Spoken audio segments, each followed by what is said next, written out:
All right. Showing off my new cool hat. Ooh, Yeah. King Kong. No, King Ding Dong, baby. King Ding Dong. King Ding Dong. I was at the Minnesota State Fair, and so ding dongs, if you may remember, are like a hostess treat. And they were anyway. And so I was walking by a stand at the Minnesota State Fair, and I saw, and they were like, and I said, "What is that?" And they were like, "That's King Ding Dong." And I was like, "How much?" And they said, $25. And I said, "Here's my money." $25. And I got a new hat. So Didn't they have issues there at the fair in your way? yeah, so we left an hour and a half before there was shots fired by a angry youth. Angry Ute. An angry Ute decided to discharge his weapon angrily, and Anybody get hurt? no, it Okay. was, I mean, so thankfully we were not there during. There was somebody that somebody like broke. There was a like in the ensuing scrum to leave. There was a person that like broke their leg or something. That sucks. Yeah. How old was the kid? They haven't released. It was Like a teenager? Or? Yeah, teenager. Yeah. So, and it's just one of those things too, where I was kind of like, well, how did they? Because I mean, I got thoroughly patted down before I got in. So I mean, I don't know. Yeah, no, I mean, it's like you walk through and so I went through and they were like, they're like, okay, hand me your backpack is what the guy said. So I hand my backpack, and then I walked through again. I went beep, and he's like, all right, back up, show me your, he's like, take your hat off. And I was like, took my hat off, and I walked through and beep, and then finally like bend over. Like, for no, it was one of those things where he said, what do you got on you? And I was like, I got my wallet and I got my phone. He's like, hand me your phone and your wallet. And I handed him both. And then I walked through and it didn't go off. And then he opened up my bag and dug through it. And, did the standard stuff, and then he let me go. So I mean, I was like one of those things where it's like, you just wonder, like, how did they get in there? I mean, it doesn't really matter, I guess. They got Probably in there. knew somebody. Yeah, it doesn't matter. But it doesn't really matter, so. Why did the kid have a gun to begin with? Well, that's another question, right? Well, you had a gun? Well, no, so I was at the Minnesota State Fair, and my I had a like about a like hour and a half after you left, there was a shooting or something there. Oh. So it's just it's one of those things. Searching people's bags. Well, yeah, I mean, you couldn't get in. You had to go through a metal detector. So. How was the draft? I went okay. I mean, You win? Well, I don't know. I mean, time Who's will your tell, starting right? quarterback? Lamar Jackson. You'll be happy to know I Any have Dak Prescott's? no, but I do have CeeDee Lamb and Ezekiel Elliott on my team. So Oh, those are good players, I heard. yeah, if you like that sort of thing. Is Lamar Jackson good? Is what now? Is he good? I don't know. You say that Lamar again. Jackson, is he good? That's my mic. Hold on. Oh yeah, no. Oh, Like I mean, he's a guy help, that Scott. I mean he Say what? he runs a lot, right? Yeah, so it's just Oh yeah, he's the running guy. he's the running guy. I feel like he's one of those guys that just get hit a couple times and he's going to be like an RG3. Well, it's only a matter of time, right? Yeah, it's just a matter of time. Just a matter of time. But you never know. You never know. I mean, Never know. You might have an amazing team. You might have a horrible team. You just gotta. Do you guys do the the drops and the trades and all that stuff. Oh yeah, the whole 9 yards. The You whole know, 9 just like, yards. yeah, we do Too much yeah, work. so- It is, and it's very stressful too. That's why I stopped doing it. I'm just like, I don't have time for this. Especially for the 3 weeks where you're in Essen and stuff. It's like, ugh, Yeah, I I mean, don't even want to deal with it. It's one of those things where like you end up staring at your phone all Sunday. You know, Yeah, what's the it's just score? not What's that the score? fun. What's the score? You know? Yeah. And Changes it's the game. and no, and it's one of those things where it's like when you win, you're like, yeah. When you lose, you're like, ah. You know, it's like Yeah, it it just completely adds an even more edge to the game that I already don't like. yeah, it completely changes. I mean, like literally, it's one of those things where it's like my mood is worse when I lose, right? You know, so it's just like, and so I hate that. I hate the fact that like Then why do you do it? I don't know, because it's a bunch because it's a bunch of guys that I do it with that that are all like good friends, you know. So it's one of those things where if we didn't, you know, it would be, you know, it's just a way to stay in touch and stay Yeah, connected, I get it. you know. And so it's like, so, you know, maybe win a little bit of money, maybe just, you know, do a little jaw jacking back and forth, you know. Jaw jacking. Jaw My jacking. dad would say that. Yeah, you know. It's my dad's phrase. My Boomer. my wife accused me a few days ago of like, because I said I was staying there and I was I opened up, like it went downstairs and I heard a noise and I opened up my the door to my wife's office, and a cat must have got left in there overnight, and she just came tearing out of there, you know, like, you know. And I said, and I jumped, you know, and then like she's like, what? And I was like, well, the cat ran out of there like the devil was chasing it. And she was just like, how old are you? She's 51. yeah. Well, no, almost. 51 this year. Yeah, 51 this You're in year. your 51st year. But did you see my post or whatever? My buddy mine said I passed Yes, the you're older than Wilford Brimley. Yeah, Aren't we all? How old was he when? Older, he was like 50 years, 6 months, and 9 days. Like, so Okay, so you're just so if you just you crossed. were born before December 11th, 1971, then you are older than Wilford Brimley was when he starred in Cocoon. I want that Cocoon pool. Shit. Yeah, wouldn't that be nice? Fuck. Yeah. Yeah. I mean, just like, you know, I mean, but think about that. Think about the fact that, like, yeah. So if you Google Wilford Brimley line, that's What did he say? No, What does he say? What do you mean? The Wilford Bruin, like, 50 years, 9 months, and 6 days. Think about the fact that, like, Wilford Brimley was playing like an 80-year-old man at 50 years old. And Well, he looked older than he really was. Yeah, they had He was typecast. Yeah, somebody, when Cocoon reached theaters on June 21st, 1985, Wilford Brimley was 18,530 days old, 50 years, 9 months, and 6 days. So That was a good movie. I like that movie. It's classic. It was, I just remember the scene after they saw the aliens or whatever, and him and his two cronies are sitting around. They're wondering what they should do, if they should go say something or whatever, and finally, and they were all just like dejected and depressed and whatever. And he's like, and then Wilford really got up. Well, shit, let's just go talk to him. He just gets up. Let's just go talk to the crazy aliens. And ask him about the cocoons or whatever. But yeah. I'll take it. Yeah, I'll take that. I'll take some Cocoon these days. Some cocoon juice. I want some Cocoon juice. Yeah. Yeah. No, I mean, Actually, doing my sleep study. I'm doing my sleep study tomorrow. Or no, Friday.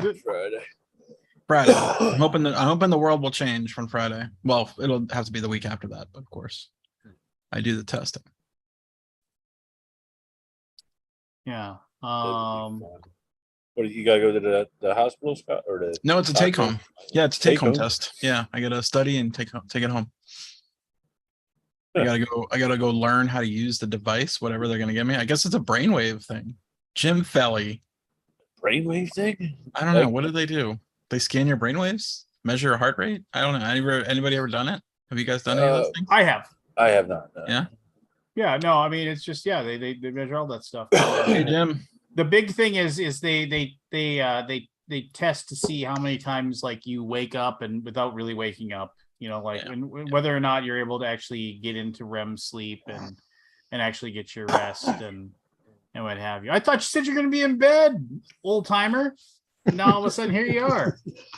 Speaking of cocoon, I decided to stay up a little bit and have a little bit of a cigar, and there you go. My dog is messing with me, so want him anyway.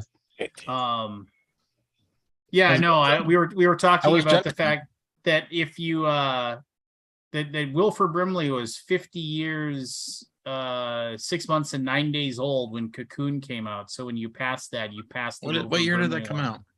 1985. So he was 50 in 1985. Yeah, okay. He was 50 in 1985. Was that before or after he was the Thing? That was 7. That was after. That was after. Oh man, he was a whippersnapper in the Thing. He was so good in the Thing. Wasn't that too. No, that was not. But it was the Thing. But it was before he was selling oatmeal, right? Yeah, that's probably. And diabetes. Diabetes. Man, that scene when he figures out that if the Thing escapes, it'll kill the world, and he's trashing the radio room, and he's got the gun, and you just like that. I remember watching to make the game or to make the movie thing, and John Carpenter said, you know, they were just like, all right, just go ahead and take this axe and go. And so like and just trash the place and just he didn't really give him a lot of direction. He just said, was he the Thing at that time? He was not. Yeah. He was not. Like well, there's a lot of theories, but the theory is that he wasn't yet. When they forced him into the cabin all by himself, that allowed the Thing to go out and because he was in isolation. Oh, right, they were like locking him up.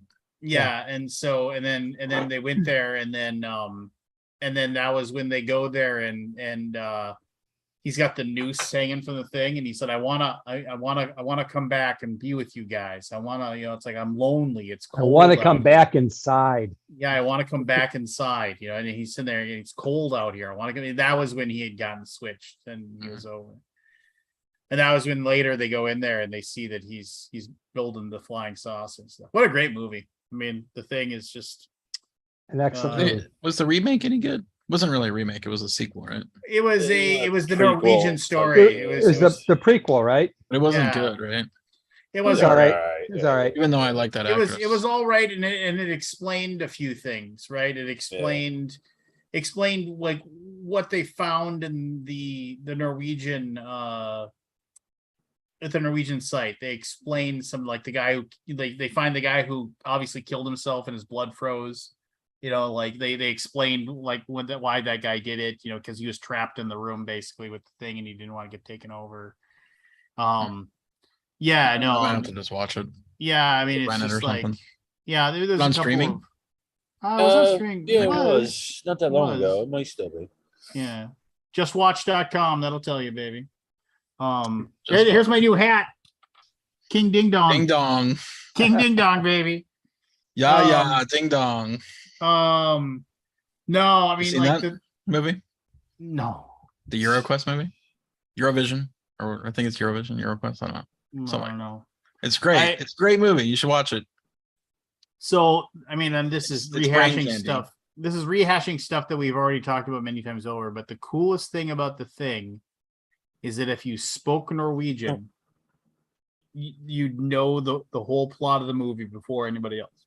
Because when the Norwegian guys show up in the helicopter shooting the guns at the dog and dropping the grenades and trying to catch it, and then they end up getting killed by the Americans, like in Norwegian, you hear them saying that, you know, it's like, it isn't a dog, it's a monster. It will kill all of you. You know, it's just like, you know, it isn't what it seems to be. So if you spoke Norwegian.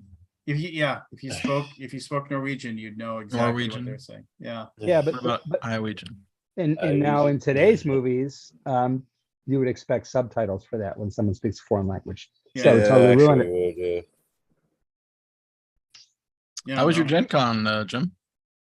My Gen Con was excellent. I made more this last Gen Con than the 2 previous Gen Cons combined. Wow. I beat that total by over 20%. Sold out. Yeah, your booth a couple times I stopped by, man. I mean, with my daughter just to say hi and talk. I mean, you were like, it was going crazy. Yeah, it was cooking with heat. Yeah, I sold out of Cosmic Frog. I brought more from home and sold out of those. And again, and then how many of those have you printed?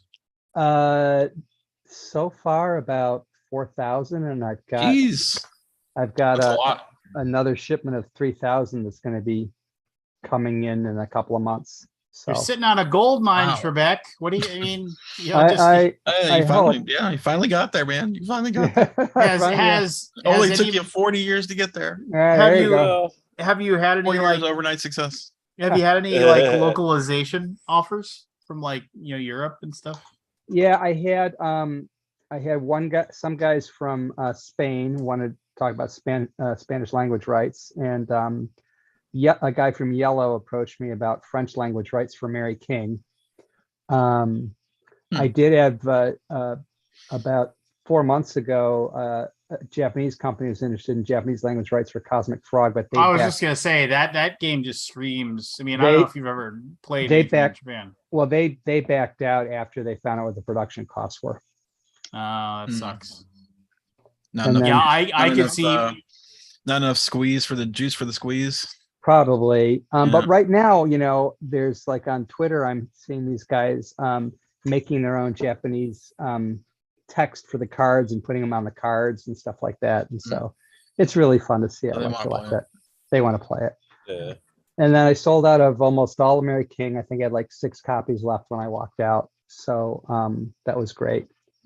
And pay for the trip. Yeah. What do you mean? Gen Con's about breaking even, right? Oh yeah. Oh, I broke even on Thursday. Oh, okay. So you got some gravy. Yeah, I did get gravy. Nice. So of course my taxes are all out of whack, so that's not going to help me. But other than that, poor guy. Can't write off any losses. Right, exactly. So I have so the shipment of Mary King and Cosmic Frog that's going to be leaving soon is going to run me about 56 grand just to get those to the States. Well, that's the production cost on the ship. Production plus shipping. Okay. Correct. Yeah, the shipping it's not. Well, I don't know. No, it's awful. not. It depends on it's perspectives. Yeah, it's all you self-fund, so you got no. Yeah, you got no crowd. You got none of that crowdfunding money. I know, and I've got no one to blame for this but myself in terms of when the bills come due, right? So it'll be fine. I'm hoping that the second and third printing of Cosmic Frog sold out the day they opened for distribution. Oh, wow. So I'm hoping that this third one does well. Yeah, and if so, it'd be nice. How long does it take? What's the turnaround on the print?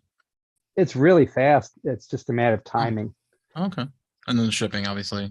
Yeah, you're doing surface shipping. Yeah, it's going to take about it takes about 5 or 6 weeks to go from their warehouse to Flat River Group warehouse in Michigan. Oh, Flat River's the distributor. Okay, gotcha. Yeah, Aldo, who owned Impression, sold it to Flat River a few years ago. I heard of Aldo. I always tease him, but he didn't listen to me. Stole my name. So, how are you doing? How was Gen Con for you? I was great. Didn't go. I was in the hospital. What? No. That was out of the hospital. No, I didn't go. Oh, okay. What were you in the hospital for? Blood pressure. Zipping off to Michelle and she cracked him. It was a different convention I was in the hospital for. Oh. Now, Gen Con I wasn't going to go to anyway, but we sent a team. We did the hot games room, and I watched from afar jealously. I saw that hot game room, and I saw I saw Candace. Candace stopped by. Yeah. Candace is She's full time now. BGG. She is absolutely an amazing person. We were talking about. I was talking about how I couldn't hire her, and then I think like literally the next day she wrote me and said, "I'm free now." Okay, well, let's figure it out. There you go. She's awesome. I love her. Yeah, she's awesome. I can't wait till we're gonna start our podcast up. We're gonna do a podcast. Oh yeah, awesome. BGG's never had a podcast before. Yeah. Did I? I don't remember that podcast.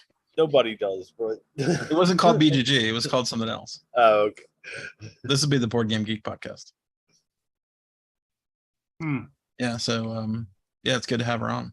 She's fun to be around, fun to work with. She's enthusiastic. She seems sincere in what she says. She makes you feel like she wants to talk to you. It's really refreshing. She's got a je ne sais quoi. Yeah, she has je ne Hard sais to find. quoi. In the effervescence. She's so brilliant. Yeah, I like her. Yeah. Got BGG Con rolling up pretty soon. Yeah, when's that? That's in November. That's November 7th, I think, or 9th. It's 7th for the tabletop one. Tabletop network. I always have to remind myself of the dates because I can't remember now. Write them down. Well, it would be cool if I could remember things. Get used to not remembering this shit, Scott. Days are over. I blame COVID. November 7th. Now that's the tabletop thing, but the actual like convention starts on Wednesday the 9th. So it's a 1 week early. It's normally the week before Thanksgiving. This is 2 weeks before. Nice. The 7th is my daughter's birthday. Awesome. There you go. Not that anybody cares. Have you been to BGG Con? 0 times. Where are you? Where do you live? Indianapolis, which is the only reason I go to Gen Con. Really? Yeah, I don't go to cons. I went to Origins twice. I've been getting a lot of people asking me to go to PAX. How'd you get into gaming? Quite the wrong way. We moved here from California. Where'd you live in California? I lived in Salinas and worked in Monterey.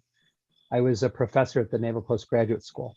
Oh, okay. And so I just gotten in with a gaming group finally, and for D&D. And we moved out here. There was no one to play with, and so I started to fiddle around making a game that I could play by myself, basically, or with 1 or 2 people. And that turned into Shadows of Malice, and I decided to try and make it. And what year did you move to Indy? I moved to Indy in 2002. Okay, so you've been there 20 years. Yeah. So it seems like 20 flies. years. Yeah. How long did you live in? I mean, did you always live in California? No, 7 years in California. Moved out of there just after I got tenured, which of course all of my colleagues thought I was insane for that. Yeah, you don't. Isn't that the goal? That's the goal, right? Exactly. And then I was in Chicago for 5 years before that, Buffalo a few years before that, and Indiana, New York, all over the place. Where'd you grow up? Mostly Western New York. Western New York. Outside of Buffalo. Not suburbs. Okay. Yeah, Buffalo. Yeah. Some good towns. I mean, I guess it's changed a lot, I'm sure. It's actually gotten it's getting very metropolitan now, which they're sinking a lot of money into their waterfront and all this kind of stuff. So they'll be pricing people out of their homes very soon. Really? It seemed like it was kind of on the ropes there for a bit. It was because it was a high industrial base, and a lot of the industry left. Like Bethlehem Steel and those groups went out. But now they're doing a lot with IT and a lot of service type stuff. Yeah, I don't know if they're bringing back manufacturing or not. They're actually in a very good position because they could. Yeah. It feels like it's coming back. Yeah, well, there's so much demand for chips and stuff. Yeah, they're not only in a good position for that, but they're in a good position if the climate change causes increased heat patterns. Then the argument is that it will move a lot of the temperate area northward, right? So Buffalo, instead of being this icy hellhole in the winter will suddenly become a temperate zone that Oh, people yeah. want to live in, you know? I've only been there in the spring and it's friggin' freezing. I know. That's Yeah, I was there in the It's fall. like 30 degrees, 20 degrees when I was there in May or April. One of the things you can always tell if someone's from Buffalo is they're snobby up their pizza and their chicken wings, and they laugh at anyone trying to drive in snow. It's like, well, you don't know how to drive in snow. Let me show you how to drive in snow. I think there's no successful restaurants there if it doesn't have the word subs, pizza, wings, or stingers in the title. Or has an Italian name. Yeah. Usually, It's crazy. oh yeah. I mean, Polish name and Italian name and a German name, depending on the part of the town that you're in. But there was a restaurant that I went to. We had my rehearsal dinner at, called Romanella's Roseland. It was one of the best Italian restaurants ever. They still had the bullet holes in the walls from the mob hits they would leave. They were right. Wow. And one day it closed down, and everybody wondered about what family was opening the next restaurant.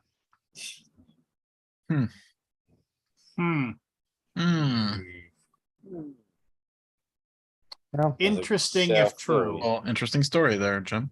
Well, you can say. I mean, it's surprising that you stayed in gaming so long without actually going to cons or having a group. Really. Yeah, I really don't have much of a game group here either, especially since COVID. 5 or 6 people that I play test with. Everything else I basically just make up and create as a hobby. This is my hobby. That's all it really is. And well, then you shouldn't sell it for money if it's your hobby.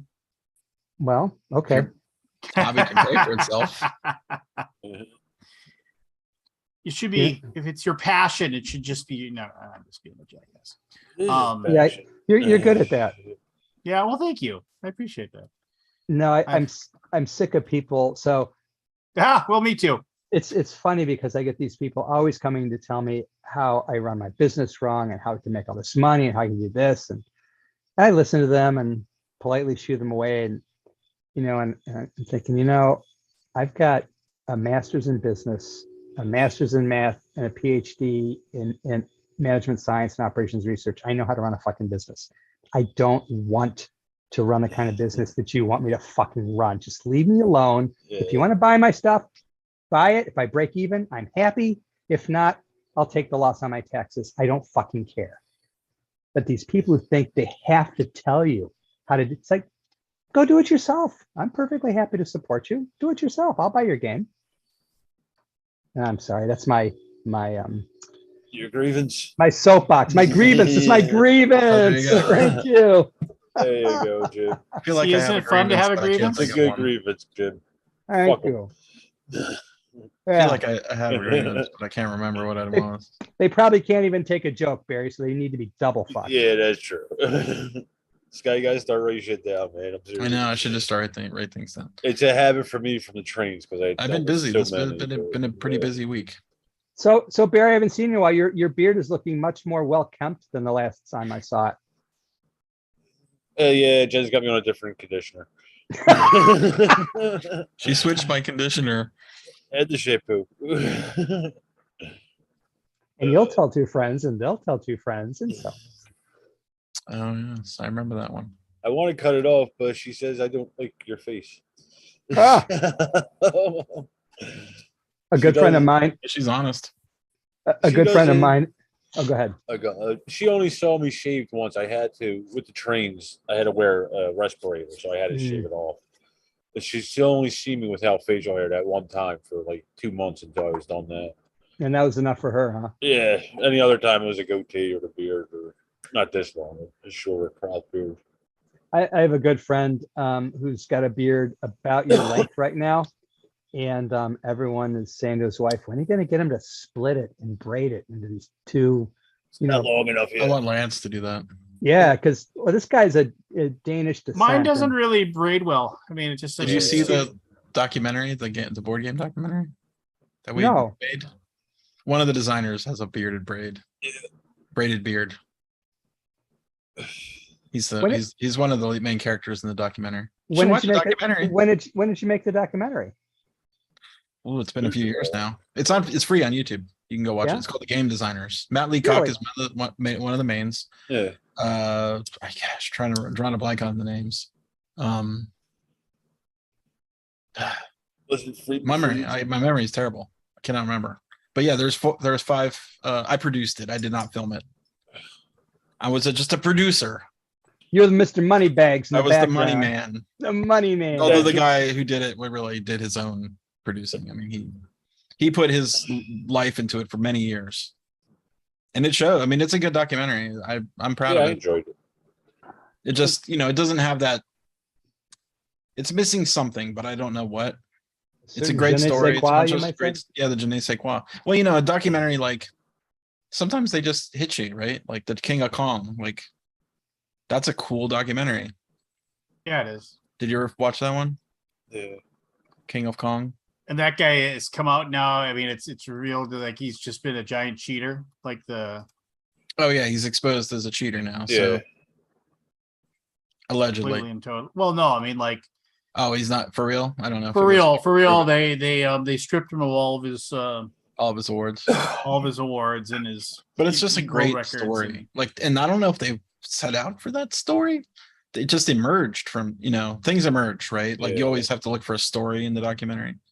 Like there has to be when you have a character. When you have a character, I mean, when you're talking about a guy whose entire life has been made to be, I'm going to be the person that like scored the most points on Donkey Kong compared to anybody else ever in the world. I mean that person right there, that's going to be an interesting story, right?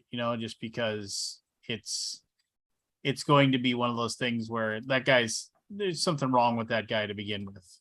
He's probably got a screw loose at best. So the fact that then it's a situation where that they can do a whole movie about him. Well, of course. And he's plus, I mean, the horrible thing about documentaries is that I've read a lot of stuff is that they get thousands of hours of film and then they just go through it all to juxtapose reactions that weren't the reactions in the situation, but you can manipulate. Yeah, you edited things to make. I mean, look at all the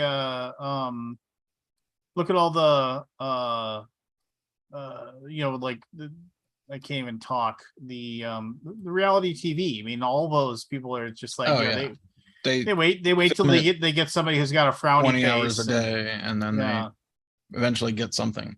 Yeah, they just and it's just kind of and then you have all these people that come out after the fact and they say, they basically said, I needed to stir shit up more or else they're gonna have me off the show, so I stirred shit up more. Yeah, and it's sort of but nobody cares. Nobody cares. Because they certainly don't. The drama. Well, the game documentary is fun. I mean, I liked working on it.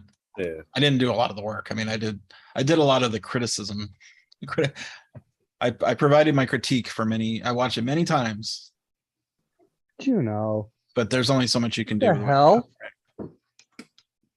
Yeah. What did Juno do? She just came in with leaves all over her. Come on up, Juno. Come on up. Come. Her name's Juno. Whoa! Fuck. Ah!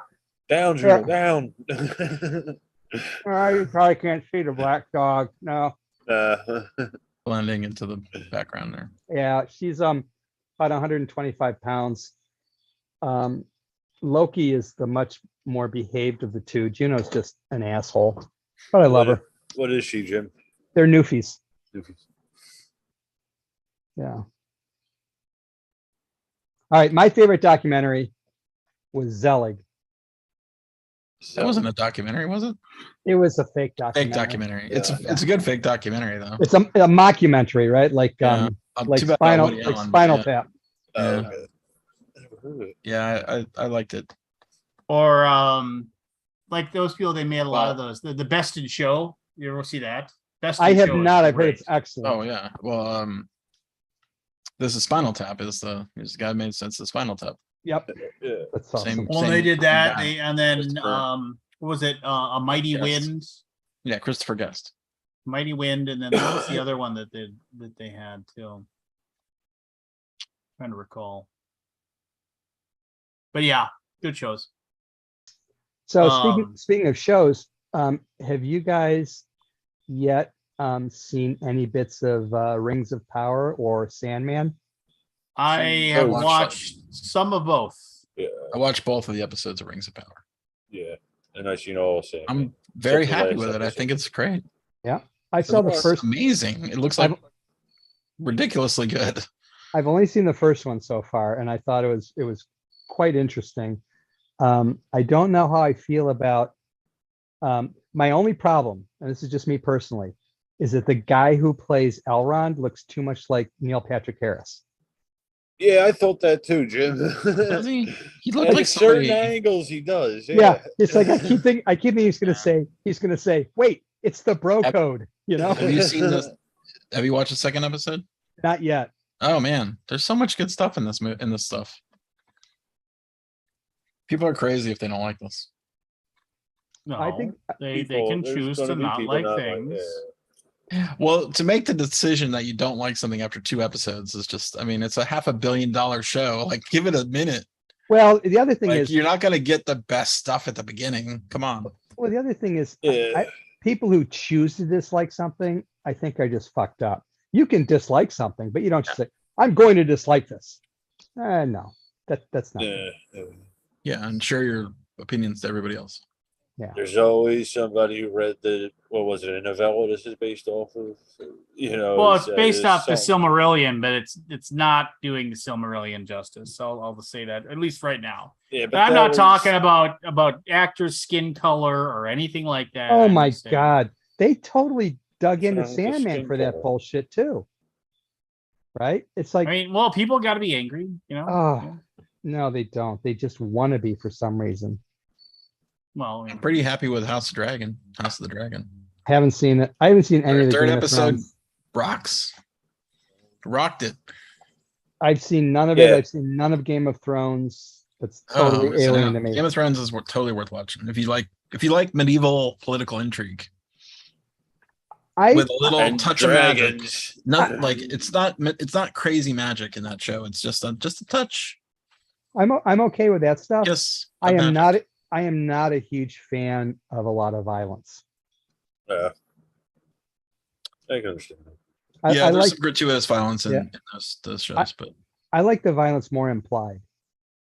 You know, but there's still so many good things in that show. I just can't even. You can't just like hook to me deeply.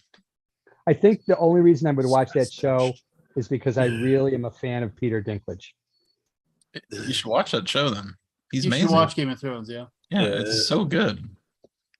You have to forget Dinklage was handpicked by George R.R. Martin. I mean, I can't think of any.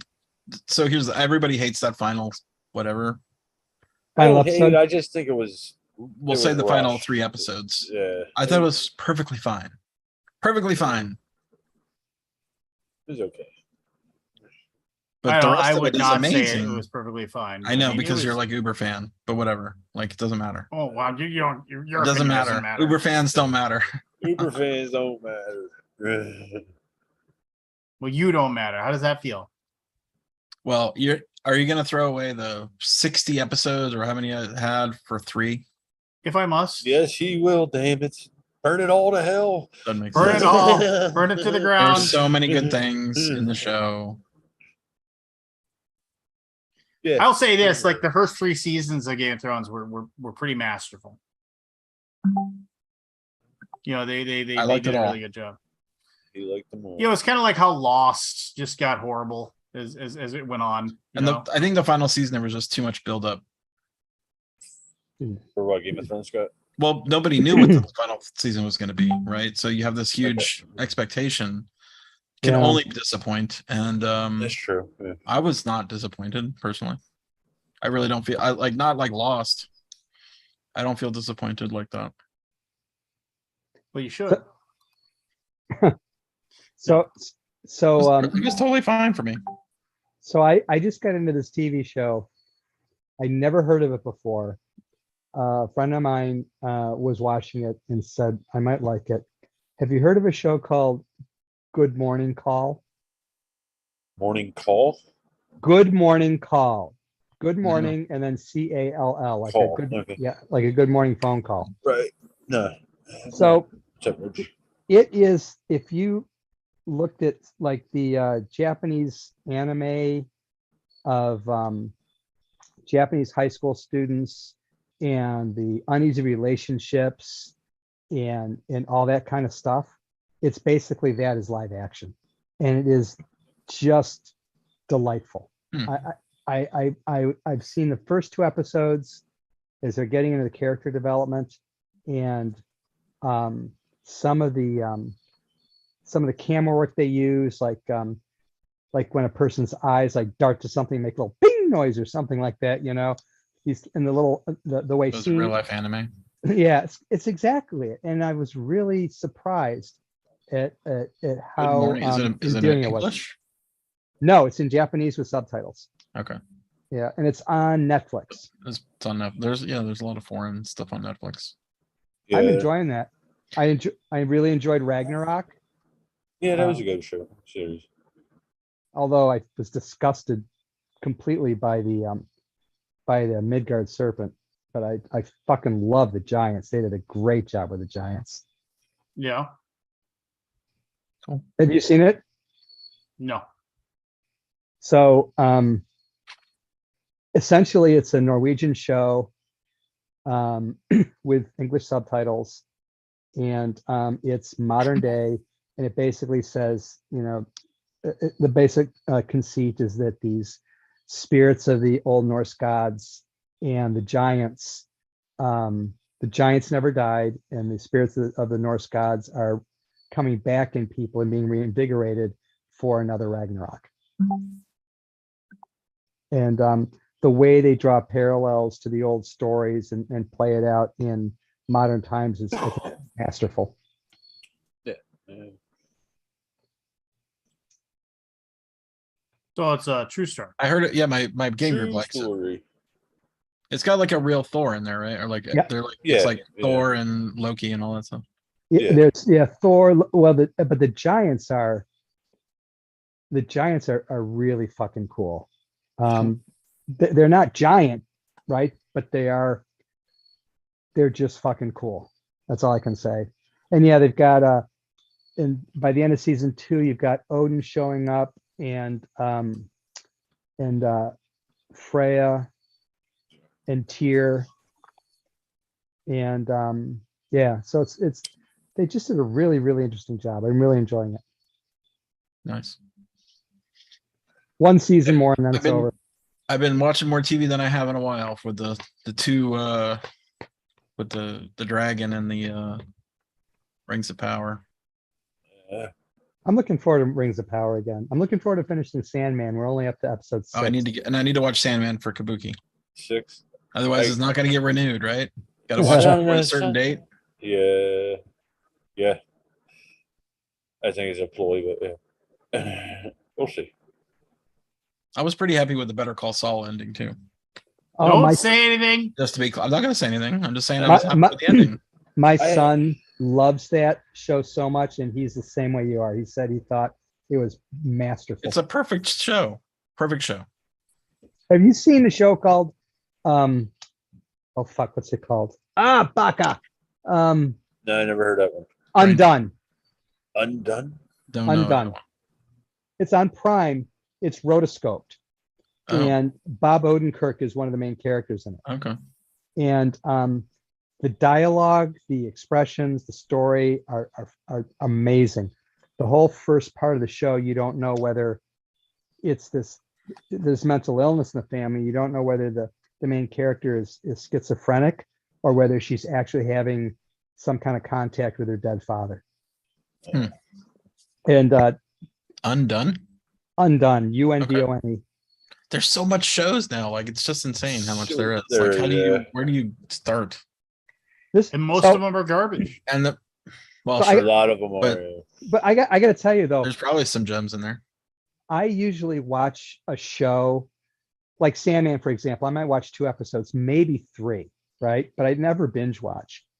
The second season of Undone dropped, and I was like, oh, I should see where they picked up, because the ending of the first season was kind of intriguing. All of a sudden, I'm like, what the fuck? I watched all 8 episodes. I had no fucking idea. Like a next day kind of thing. Like I was up all night. it wasn't even all night. I think I started in the afternoon or something. All of a sudden I was like, oh my God, it's 10 o'clock at night. I watched every fucking episode. I can't believe it.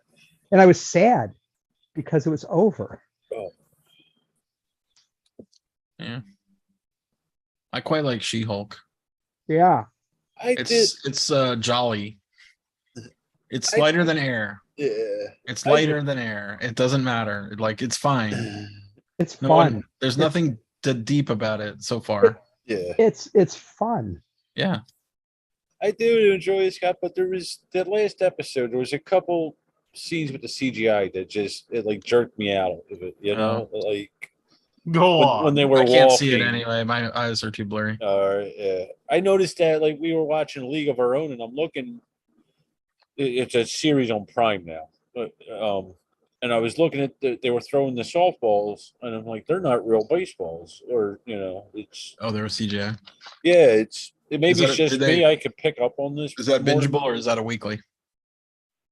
I think they're all out, but you can break them up. They're an hour long. What do you guys think about weekly drops versus complete drops? Annoying. I mean, I think I understand why they do the weekly. So like, you stick with the show, I mean, I get it, but for me, it's kind of like interest. Yeah. I forget that the thing exists. If it's not like amazing, then I'm not gonna watch the whole thing. Really? So go ahead, Barry. No, you go, Barry. I think I prefer the weekly because I found if I watch them back to back, I forget what the middle chunk is. Like when it comes out weekly, I'm forced to focus on it a little more. Yeah. I'm a big fan of weekly, and I think it's because I'm old and because it's something to look forward to. You use the TV. I still that flashing 12 off of there. No, it's because I enjoy talking with friends of mine who are watching the show and hypothesizing about what's going to happen and where it's going to go. The water cooler moment. Yes. Yeah. Spending the week getting ready. Yeah, I like that stuff too. But it's got to be. Lost was the best for that. Oh, I haven't seen it. I've heard mixed reviews on Lost. I've heard Lost. I would say watch it if you're looking for something to watch. I would say there's so much payoff in Lost that it's hard to describe. What surprised the hell out of me was the new Strange New Worlds. Yes, like we've talked about it a lot, and we all agree that it's amazing. It's amazing. Oh, I couldn't believe it. I don't even know what that is. New Star Trek. Oh yeah. I think it's the first Star Trek that they've made since the original series for me that feels like it has a soul. Well, I mean, we've gone over it a lot internally, but I mean, like the biggest thing for us, in my opinion, is the fact that it doesn't rely on some big overarching story. Yes, there are things that are mentioned and are part of it and everything like that, so you can kind of pay attention as far as that goes, but it isn't reliant on it. Yeah, and and it's so, and it is a little bit of monster of the week, going on, like kind of the thing where it's very much like old Star Trek in a lot of ways. It is. It is. Yeah, I was discussing nothing wrong with that. I was discussing that a couple of weeks ago. I recently rewatched all the movies, and I found when they got up to First Contact is when they got dark. When Star Trek kind of veered off. First Contact. Yeah, the one that was the Next Generation, the complete Next Generation crew instead of that one with Shatner and yeah, that's when they got dark, and then the new series they got a little bit darker. I've said this a few times to anybody who'll listen, but if you aren't watching, it's on Apple, so it's tough to be able to watch it or what have you. But Blackbirds, just the premise of it. I started to fell asleep. Yeah, no, I mean it's very much like Mindhunter, and it's got a little bit of True Detective going on, and really well acted, really well done. Is that one word? Blackbirds?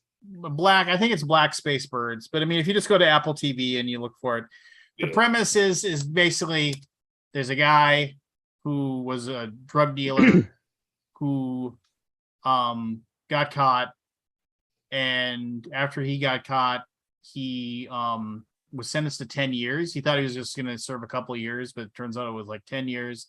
And his dad's sick and he doesn't want to serve it. And so the government tells him, if you go from this minimum security prison to this maximum security prison and you befriend this guy who's in there for being a serial killer, who's like, they're saying he's going to get out because his confession was you giving too much coerced. information? No, not at all. Because it sounds like you are. You find this out in the first 30 minutes of the show, basically. Okay. So he has to go to this maximum security prison to basically get his 10 years commuted. Great. To basically go and talk to this serial killer and get him to confess to the killings to him. And befriend him. He's already in jail. Yeah, well, he's in jail, but they've already ruled that his confession cannot be accepted, and so he's going in 30 days, he's going to be able to get out. And so they need, because they have to go through the process of going through the whole, yes, he's got the judgment to get out, but so they send this guy in basically to charm him, and because that's what the guy is. He's just super charming, and he's just everybody likes him. Charming. And so they send him in, and he's got 30 days to get this guy to confess and to the killings, and basically it's, and did you guys ever watch the it's not really the dramatic documentary about the Olympic bombings in Atlanta? No. Yeah. So the guy who played Richard Jewell, in that movie is the serial killer. Oh, okay. Yeah, he's all right. And the guy who played Freddie Mercury in the Queen movie plays the charming guy. Mr. Robot. Rami Malek. Yeah. Remy, yeah. Not Rami Malek. Not him. It's the other guy that was in that movie. No, Elton John. The guy who played Elton John in the Elton John movie. Sorry. No idea. The guy that played Elton John in the Queen movie. Yeah, there you go. That guy. Yeah, one or the other. Yeah. Wasn't he in the Kingsman and all that? He was. He was the young guy in the Kingsman. Yeah, I can't remember his name. He's a pretty good actor. Yeah, he is. And it's good stuff. As far as Apple TV goes, you guys have already probably talked about this too. Have you guys watched Severance? Yes, so good. That was a good one. My God, the pacing, the cinematography, it's just amazing. No spoilers. I've not watched it. Yeah. The only spoiler. I was gonna watch it when I got out of the hospital and I just couldn't. The only spoiler I will give is not a spoiler. It's just to say that by the time you finish the first season, you realize how well constructed the first episodes were of the first season. Yeah, they definitely took their time and told their story, and that's Ben Stiller, right? Up. I'm sorry? Ben Stiller? Yeah, he's the director and the producer, I think. He's a producer, but I think he's the director also. Unbelievable. I was so enthralled by it. The two that really enthralled me this year were Severance and Only Murders in the Building. Both of those just really caught me. Yeah, I enjoyed the first season. I haven't seen the second season of Only Murders. Yeah. I despise Martin Short with a passion, but I'm stunned at how much I've grown to appreciate Selena Gomez. Matt is cosplaying Waldo. Where is he? Where's Matt? This is the case of the only hoodie left clean. The only clean hoodie. It's laundry day. It is. It's in the room, ready to get started.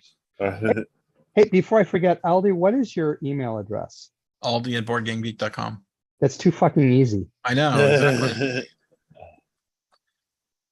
And I can send. I barely read email, but we can try. I can send you an attachment there. Sure. All right. It's not a virus, is it? Of course, that's all I send out, you asshole. What do you think? especially the Aw. used stuff. I've been trying to train myself not to open the attachments, but sometimes I just have to. All right, I'll ask you then before I send it. Oh no, it's fine. All right. So, Well, the ones that are promising you that, like, $10 $10 million. $10 million, or A night on stay the harder town. longer. That just don't do those. Well, that could No, come okay. from Jim, though. I mean, yeah. I mean, I have been signing. I've been signing you up for a lot of those, just out of spite. I feel but, like someone's signing me up for something. No, I wanted to, Snarfson signing you up for all kinds of stuff. Probably. Hey, he sent it. I got the tracking numbers. All right, so- let Jim talk. I just was Okay. going to say, I wanted to send you the ebook version of my novel before I publish it. And if you get a chance, see what you think. For sure. How long is it? It's long. Oh, it's long. Okay. 187 I'll pages. never finish it. I'll never finish it. Well, it's about 500 pages. You got the ebook version? The first Yeah. 20 pages Wow, are good, 500 Jim. pages? Yeah. But- Yeesh. Wow. But I friends who've read it have said it reminds them of Game of Thrones, and so that's why I thought. Well, I have not read Game of Thrones. Lance, No. I meant story wise. Just believe me, I don't write anything. in that area. Yeah, I Is it write. fantasy? It's fantasy, but I write it more with a science fiction pen. So Cool. not a lot of Like- overt Like descriptions. a pen that's gone to space. No, like try to minimize adjectives and stuff like that. So if you don't mind, I'll send it to you. I'll take a look at So we'll see if you open it first. it. I have a grievance. My computer is. Oh, Matthew, what's your grievance? Not enough maple syrup? No. No, too much maple syrup. So Too somebody much. sat on one of the benches at the shop and busted one. It's like an old antique, like wood, wrought iron and wood slat bench. Hmm. And they broke it. So I was heading over today to check it out to see if I could fix it. And it's just 50 feet away, right? So I'm walking over, and these two ladies are like, shop is closed. These two ladies looking in the window, and I hear them kind of yammering. And one of them says, "Honestly, I'm surprised it's still open." Mm. What? I gotta say that brought me back to being hurt, like insults being slung at me in grade school. Sure. It kind of hit me, and I was like, that is really hurtful to say that. Why were they That there? though? sucks, dude. And I almost like, I'm driving. I had to go to Home Depot to get some stuff to fix it. So and I'm coming up with all these things I could have said, I should have said, but I didn't. And it's just it's colored my whole night, and it's just, Yeah. That's a bummer. Well, you know what? Fuck those people. I know. Well, that's But how exactly, many good things get said to you each day that you yeah. don't think about? I have Well, to. yeah, then I we do that have all a the time good- with Board Game Geek. Believe me, one Yeah. comment will get me off. Will get me off. Yeah. Go on. It's just, Not get well, set me off. I don't know. Oh, Well, Fuck it up, just Matt. your brain is focused on negative. Yeah. Do you remember the thumbs down thing? oh, that was a beautiful time. on It Facebook, was? No way. No, BGG. on BGG. We had thumbs down. Hey, And- Reddit has thumbs down, baby. Well, whatever. I don't care about Reddit. But it creates a I remember specifically one guy, he posted something, whatever. 100 thumbs up, 1 thumbs down. That's what his response was. Who fucking thumbs down me? Like that. That's basically what happened. Or like, why did some, like it brings out this weird Yeah. psychological response from that you can't really, Yeah. can't explain it. Just natural. Mm-hmm. So we just took that away. Took that out. Yeah, but how can I tell people that they're horrible? Maybe you Wait, shouldn't tell right people into things that. like that. Why not? I think it's too easy to tell people what you think. I was thinking about this. Like, why why is it? No, I was thinking about this the other day. Like, actually, today I was thinking about it. Why is it that, like, we'll say, like, okay, like somebody, it's instead of being specific, let's just say stuff that we agree with. Like somebody says, "This is my opinion, X," and we're like, "I like that opinion. That's cool." And then somebody will say, I don't like that opinion. That sucks. And we're looking at people, you know what? You should shut your mouth. And you know, why are you bringing that negativity in? But then opinion Z shows up, and like, we don't like opinion Z, and we want to tell everybody else in the world that opinion Z, you know what, you're a piece of shit for thinking like that, because we want to say that. But I mean, why is it that all of a sudden, and I realize that then we get that argument of like, you know, tolerance, and you shouldn't tolerate shittiness and things like that. But it's like, it's one of those things where I was wondering who gets to be the arbiter of shittiness, right? I mean, it's just like, yes, on a personal level, on a personal basis, we can be the arbiter of what we believe is good, bad, or otherwise. But like on a grander scale, is it just like, you know, mob rule? Is it? I don't know. It's just, it's something that like, because even though I'm still gonna, if I think somebody's being shitty, I'm gonna call them out on it. That's just because I just can't sit on my hands anymore on that stuff. Right. And then it's just kind of like, and if somebody calls me out for what I think, well, you're just a freaking idiot, you know, for not believing what I think. So there. I think it depends on a couple things. First is the social group you're with. What's your social contract? If it's a group of your friends, right, you know how to navigate those waters.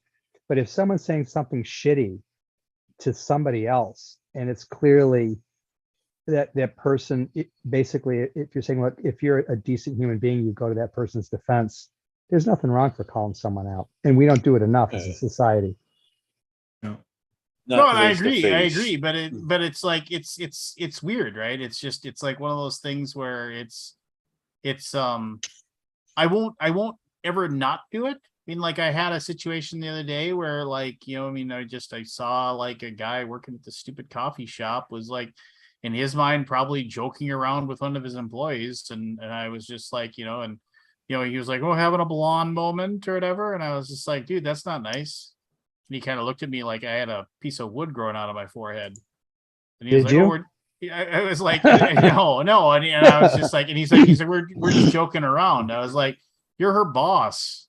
She can't say anything to you. So you get to just treat her like that. Yeah. Just like you could, you know, and then she got super embarrassed, and I was like, I probably should have just said anything. And I was feeling grouchy, so I just called him out on it. Well, I hate when people treat other people as though they're less than. And a lot of times you'll see this in a restaurant, right? I taught my kids, when you order, you always say, may I please have, and you say thank you when stuff comes. Treat people with respect, because this is their job. It doesn't mean they fucking like you, right? And they can have a bad day. Treat them with respect. So when someone in a restaurant belittles the server, for example, and it's my server, I don't make a scene in the restaurant, but I always try to make a point when they come to my table and say, hey, rough night, you're doing great. I appreciate you. And I give them a big tip.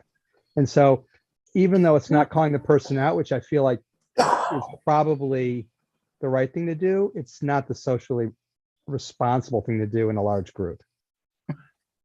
I'm not bragging about this. I don't want to come across. Brag, baby, brag. No. After my wife told me that, like, she was just like, when, like, she'll have me go and like if there's something wrong, she has me go and take care of it, or like if there's something, because she's like, because people are scared of you. They just see you and they just think you're going to be trouble, and they just don't, because they assume that it's going to be.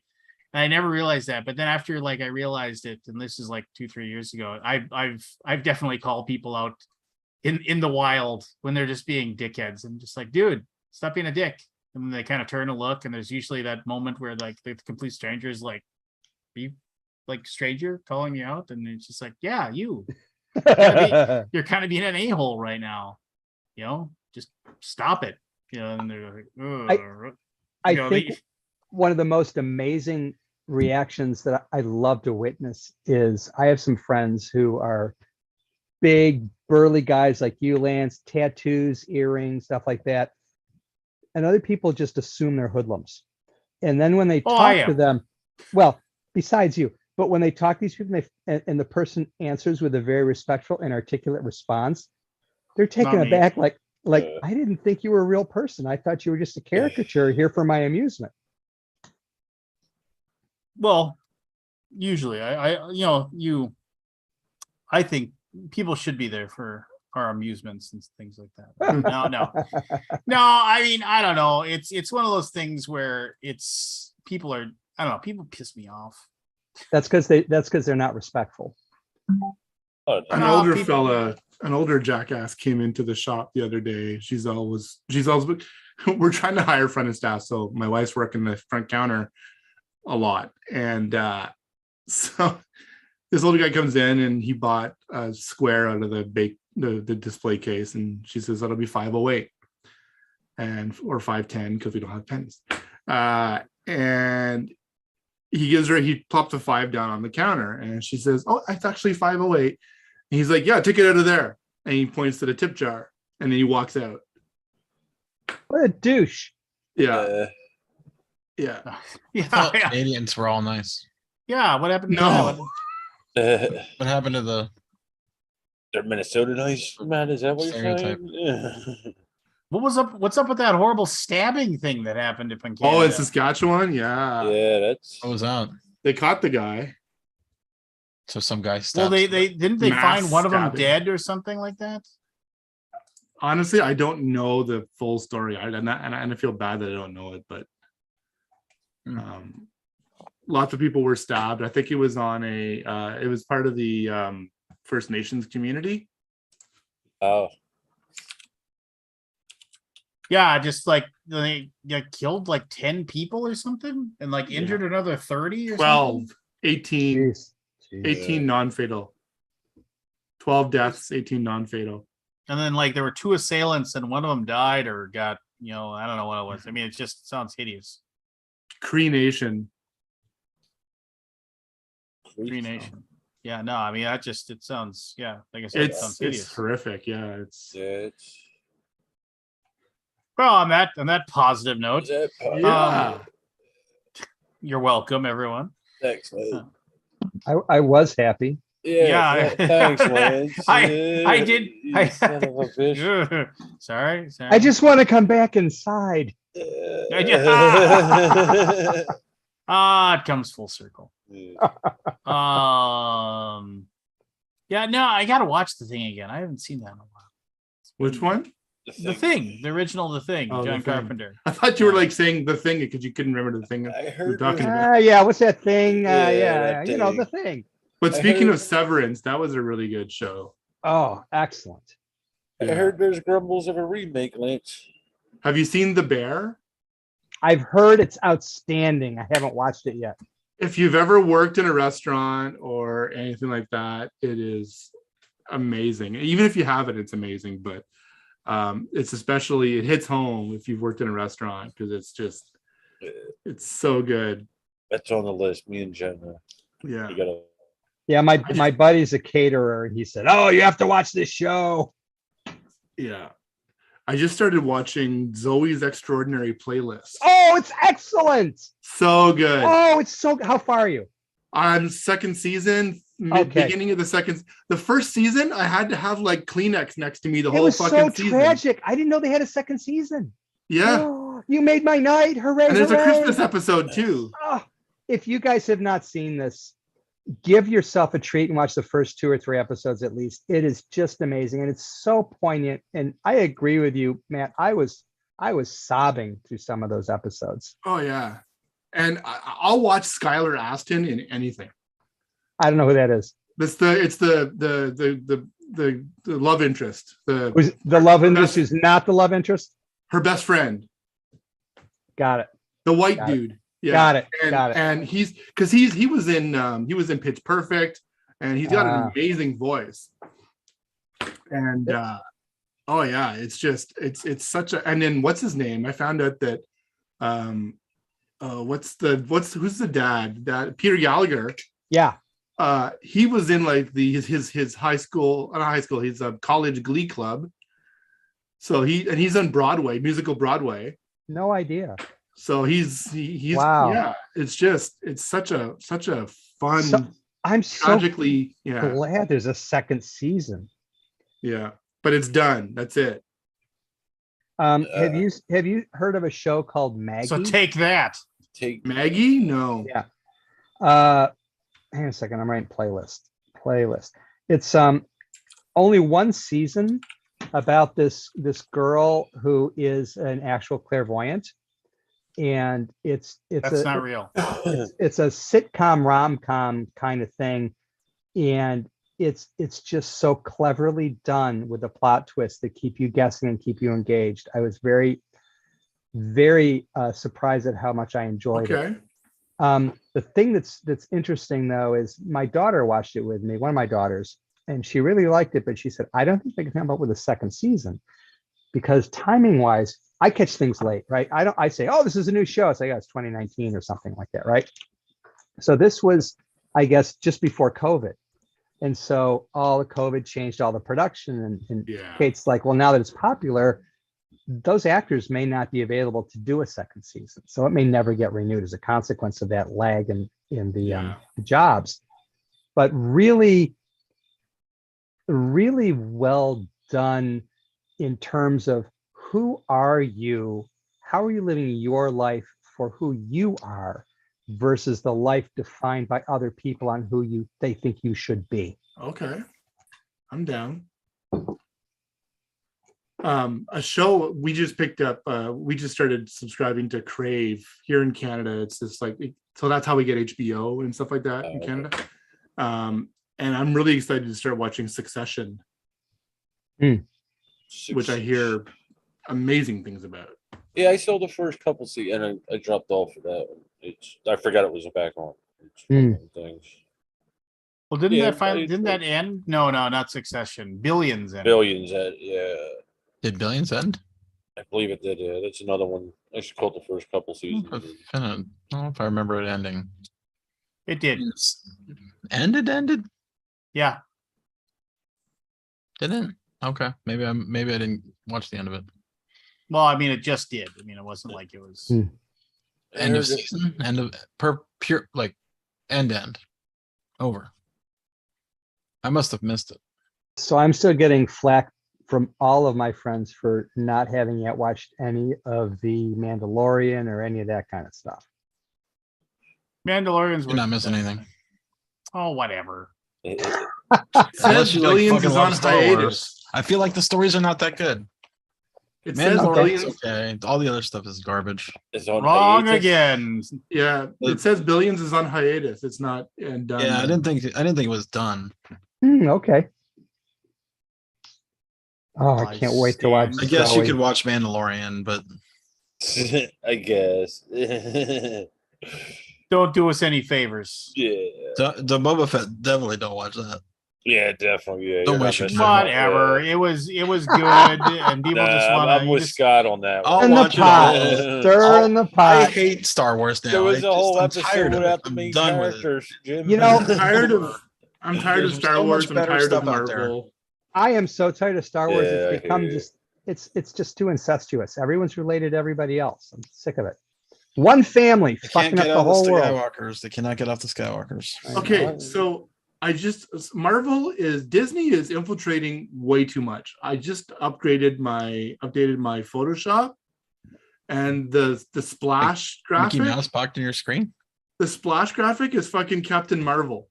Really? On Photoshop? Oh my god! I have a question. Have you guys yet seen Ms. Marvel?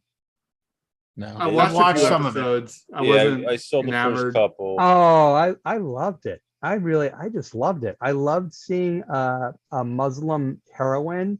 For sure. I love seeing the story about the way it plays out in family. It's about a family. It's not about the superpowers. I loved it. But then again, that's like Captain America. It's not even Captain Marvel, is it? Sorry. No, it's Ms. Marvel. Ms. Marvel. But the thing that's interesting is that, again, I watched it with my daughter.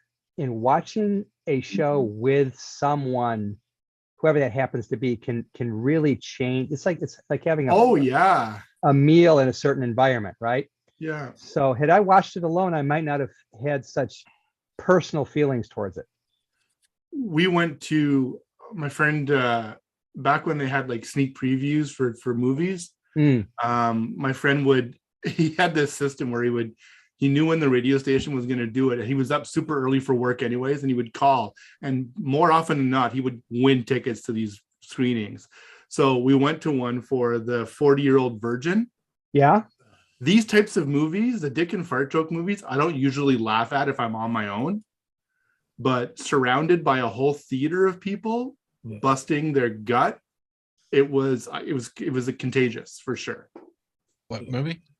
The 40-year-old virgin with Steve Carell. Yeah, it was pretty funny. Yeah, It was, It's but it's truly, that's comedy. yeah. You So know, that if you're- was the first movie with Jonah. Oh, He was Jonah he Hill? just Jonah Hill. He played the guy Superbad? trying to buy the shoes in the eBay store. He had like one Wasn't he, like- scene. Wasn't he in Superbad before that? yeah. No, but that was before Superbad. Oh, it was? Because he basically has like a 3-minute role where he wants to buy these shoes at the lady's eBay store because she runs that eBay Yeah. consignment store, and he's like, I want to buy these shoes, and she's like, well, that's great, go online and put in a bid, and you can buy them, then you can come here and pick it up. He's like, but I just want to buy these right now, I just want to give you money right now so I can buy these shoes. And he plays it as totally subdued Jonah Hill, and yeah, it was. Wasn't that Seth Rogen's first movie too? I don't see Yeah. Captain America, Matt. You don't see what? I don't see Captain America on Photoshop. Here, hold on. Put your screen up. Yeah, I gotta close it first. I see a Captain Marvel-esque person, but Yeah, that's what I mean. I said Captain Marvel. oh, I thought you said Captain America. No, Captain Marvel. Okay. It's not her But per it's not se, her, but it's it Captain is her. Marvel-esque. Yeah, yeah. It's okay. so her, Sure. I don't know. and it's just like, how much are they paying them Disney for that? I don't think it's really Captain Marvel. Come on. Here, Is it? hold on.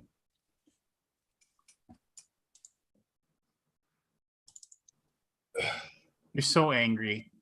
so angry. How is that not Captain Marvel? Yeah, it's pretty close. I don't know, to I it. just don't see it, It's kind of her. I mean, it Her hair is too stringy. maybe. I don't know. I guess I could see why you would think it would be. If she had the faux hawk, then it would be totally her. Yeah, there's not Yeah. enough. There's not enough Marvel in that Captain. Yeah, she's probably just a lieutenant. Yeah, it does look like the Galadriel actress. Hmm. It looked more like Galadriel than it looked like Captain Marvel. And not at all like Barney Stinson. Neil I suppose Patrick since Harris, who is since we up front. talk, theoretically, we're supposed to talk about board games. Does anybody? I actually Like played anything this new? weekend. I did too. I played like 4 games. I played Did 3. Tell us about the games you played. I played Scout, which was really fun. Simple little trick How taking many game, players did ladder you have? climbing. What's that? How many players did you have? We had 4. Okay. It doesn't work with 3, but yeah, okay. So we played that. We also played That Old Wallpaper, one of the games we worked on with AEG. That was okay. What kind of game is that? So it's basically an initiative.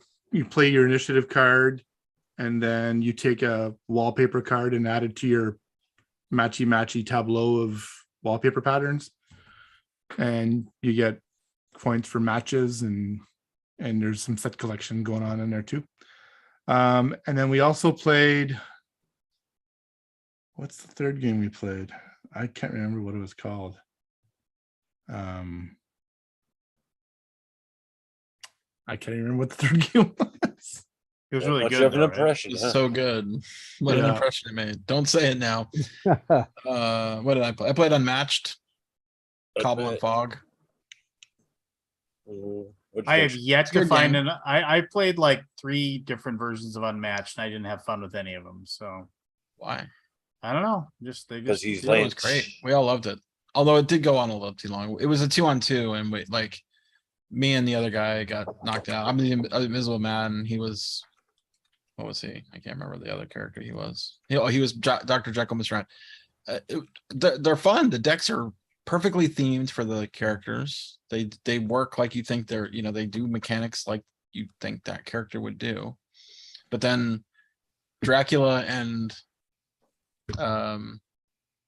Sherlock Holmes got in this brawl where they just couldn't finish each other off, and it went on like an extra half an hour. Wow. Where we're like, we need to finish it. Let's finish it.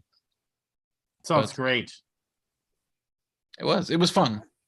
I like that game. I like the original Star Wars one. Epic Duels. If you ever played that one. All the Star Wars characters, in one box.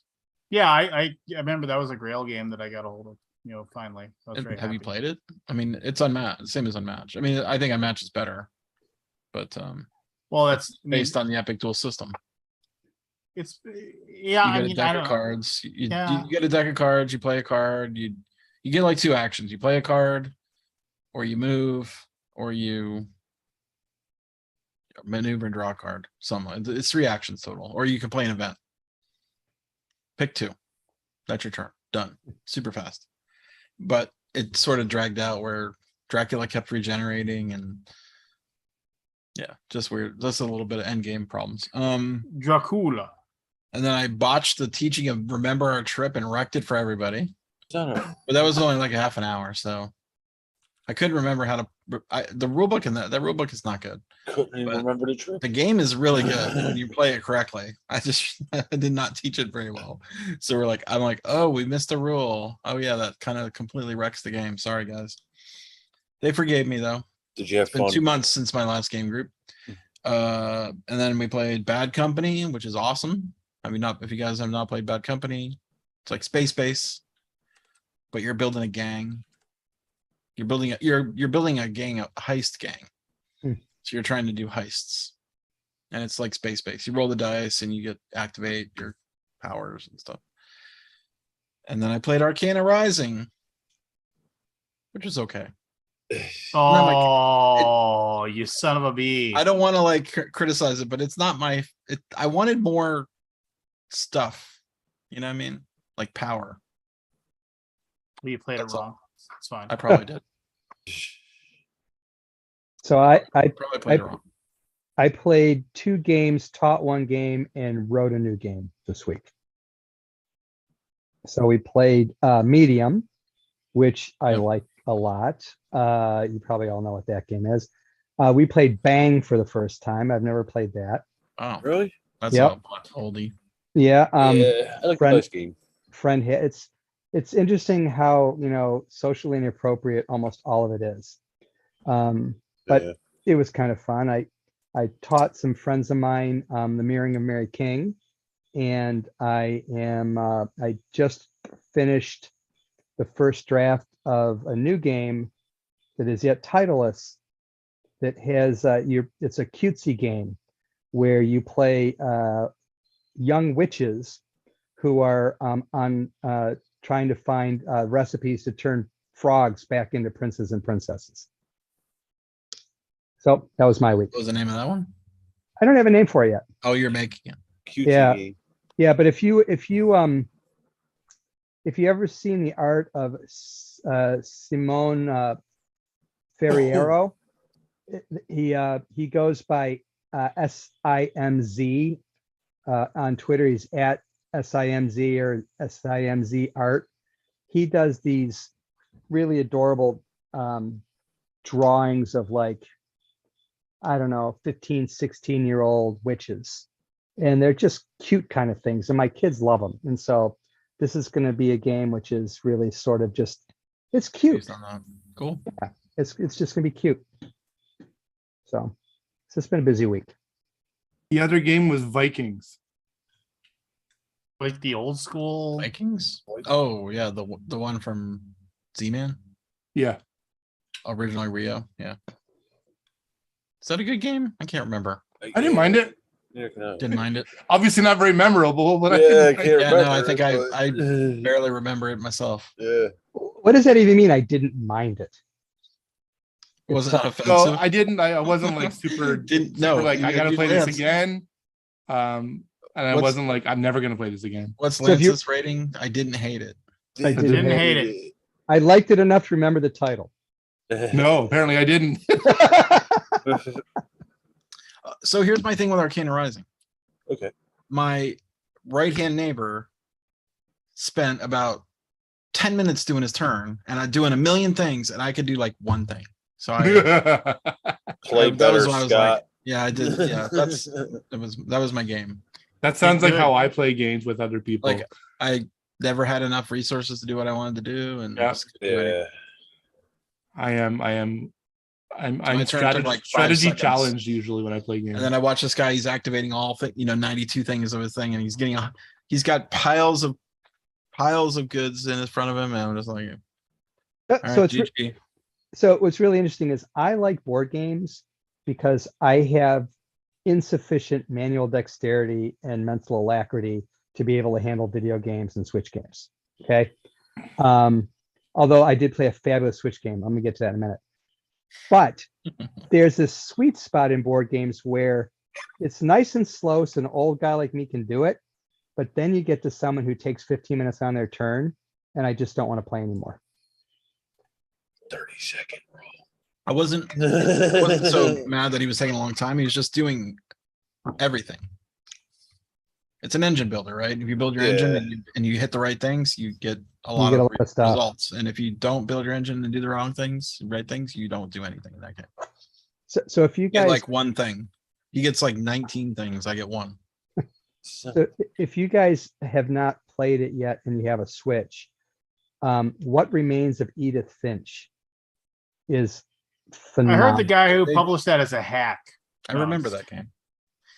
Yeah, no, What Remains of Edith Finch is very good. And if you haven't played, was it a walking simulator game though? It's a what? Walking simulator? Yeah, it is. Don't really do anything. Well, but the thing about it is the way the stories are revealed and the way the text interacts with you. Like, she'll say something, a thought, and you'll see it printed out so you can read it. And then she'll open the gate will hit the words, and the words will crumble when the gate hits it. And there are some sub games in it, like little mini games. But for some reason, at least for me, I got invested in the story of the family. And so it was it had a lot of emotional payoff. If I played that one or not. I probably did. I just don't remember it. I played one of those. It was the first walking simulator that got notoriety. Gone Home? That's it. Gone Home, yeah. I just got Gone I've Home. not seen Edith Finch. I've not played Edith Finch. I just got Gone Home. I barely into it, and I got Cult of the Lamb, which I was distressed to find out does require dexterity. Which one? Cult of the Lamb is I love Cult of the Lamb. Yeah, awesome. you gotta that's a rogue like where you gotta hit the buttons in the right places and do a lot of blocking and all that kind of stuff. And even dodging, simple stuff like Night in the Woods where you've got to hit the buttons like Guitar Hero. I still can't do that. That's how bad I am. Oh, wow! Yeah, I mean, it's still $20. It's one of those weird things where if you don't, I can understand. I can understand when people don't, if it just doesn't work for you, right? I mean, which stinks. It's like one of the best video games I've ever played ever is Elden Ring. But I understand people are like, this game sucks. I'm not good at it. It's not fun. And it's just like, if you don't. Yeah, the first boss is a crusher. And it's made that way, right? You're not going to see the rest of the game. You're not going to see so much of the game. And it's designed that way to be a crusher. It's weird. Right. Yeah, it's one of those weird games. It's one of those weird games where I just I gave up. Well, no, and I didn't want to give up, but it was just it was one of those things where there was too much story, right? And I had a boss who's really good at it, and he just couldn't stop talking about how amazing it was. And so I was just like, well, I'm gonna learn. I'm gonna get good. We're gonna figure this out. There was also a sort of a hack, not a hack, but an exploit. Well, and those games have always had those exploits, right? They've always had grinding exploit. Yeah, that's how I play video games. Exploits. I I just want to see the story. I want to see it play through. I don't care about the challenge. I don't care about well, as long as like, I mean, it's like, it's one of those things where it's weird. So like if I'm playing like Fortnite with my son, like when him and I win, you know, and like I'm like ecstatic that you know, like my 10-year-old son, like 60 years of Mikesters just, you know, beat 49 other teams to take home the victory. And I'm like, that's in that, it feels good to earn that, right? But what Matt is saying is like the solo player stuff. Yeah, I mean, play the game how you want to. What makes you happy, right? I mean, like download all the weird mods, put it on easy mode, you know, just, you know, I mean, Yeah. if that's the way it's fun. I mean, I remember watching a guy play a like an adventure game, like I think it was like a Ring World adventure game, and he basically had the how to beat it like book in front of him, and he'd go in the one room and then he'd go grab this, grab that, touch this, touch that, do that, defeated the puzzle, next room. And he played the entire game like that, didn't try to figure it out on his own. And I was just like, I remember like, what are you doing? He's like, I just want to, it was like one of those old school adventure games where like you basically click on everything in the room until you figure out the one thing, the one combination of like, you know, put the coat hanger on the bar. No, put the coat hanger on the doorknob. No, Monkey put the Island coat. game? Yeah, like a Monkey Island game. And he was just, and it was based on the Discworld books by Terry Pratchett. Sure. And he just had to solve it. He had downloaded it or printed it off or something, and he was just going through every single thing because he just wanted to see the story. And I was like, oh, whatever. Yep. We were, you know, I mean, like I was talking about this in a meeting, actually. We were talking because like we're doing a lot of playtesting for God King, and it's going over really well. And I'm really excited about what we can do with that game because it's just, you know, anyway. The whole thing is that but like of all, like Josh was like, oh, he's like, wow. And he's like, I said, what? He's like, well, of all like our play tests, they're all on a scale of 1 to 10. They're 10s except for one. And I was like, oh, what did the one person give it? Oh, they gave it an 8. Oh yeah. And he goes, and it was you. I was just like, what do I was like, you just don't like any games. And I said, I like games just fine. He's like, what's a 10 for you? And I was like, a 10. And I said, probably the last game I ever played that was a 10 was Bard's Tale on my Commodore 64. I remember going to school and hating to have to be in school because Bard's Tale was waiting for me in my room. I remember biking home in 7th grade just with this giant smile on my face, knowing I was done with school. And as soon as I got home, I would have at least 3 hours of playing Bard's Tale on my computer. And just, you know, I remember bringing all the maps that I drew and go forward one step, look left, look right. Okay. Yeah. Make another box. I remember bringing the maps with me to school and just staring at the maps in study hall. It's like, oh, when I get home, I'll clean out this map. I'll figure it out. I was just, there was this one dungeon you could go in where like it was like 99 berserkers or something. 4 groups of 99 berserkers. You could go in the first room, you could teleport up to it. And then if you had Mangar's Mind Blade, your 2 guys could have that. It did 30 to 63 points of damage to every single enemy. And you summoned a wind dragon, and you would hope that it would breathe on one group because it would kill one group. And you could kill 4 groups of 99 berserkers. and then you teleport out of the dungeon, leave, and then go back in and do it over again. Yep. Oh my goodness. Yeah, I played many hours of that. Yeah, I remember. Yeah. I mean, that was a 10. That was a 10 for me. Just like that expectation, that joy of like racing home to be able to finally play it, you know, and just like being so annoyed if I had to mow the lawn or something some sort of garbage before I could enjoy what I wanted to. Killing berserkers, Dad. Yeah. I remember when I beat it too, I was just like, now what? And see, well, now Bard's Tale 2 didn't come out for another year. The weird thing about that is that when, like, I got that same kind of feeling with Elden Ring, because I just, I got to that point where I was like, okay, I'm gonna do every single boss. Like, I was like, I'm gonna play and I'm gonna get to every single boss and I'm gonna fight every single boss and I'm gonna get every single item in this game. And so, like, all these little dungeons off on weird little spots and stuff like that, and going and finding them and like digging through them and finding the boss and killing him and getting their item, even if I was never going to use the stupid talisman that they give you.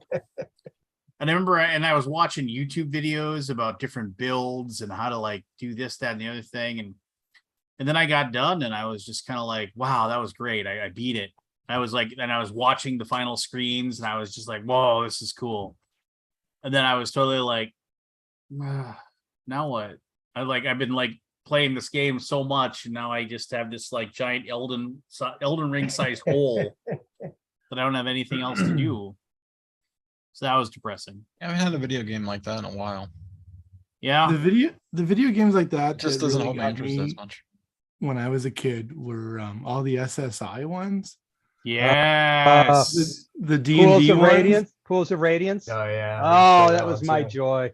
Pools of Radiance, and then there was also the Dragonlance ones too. Yep. Oh yeah.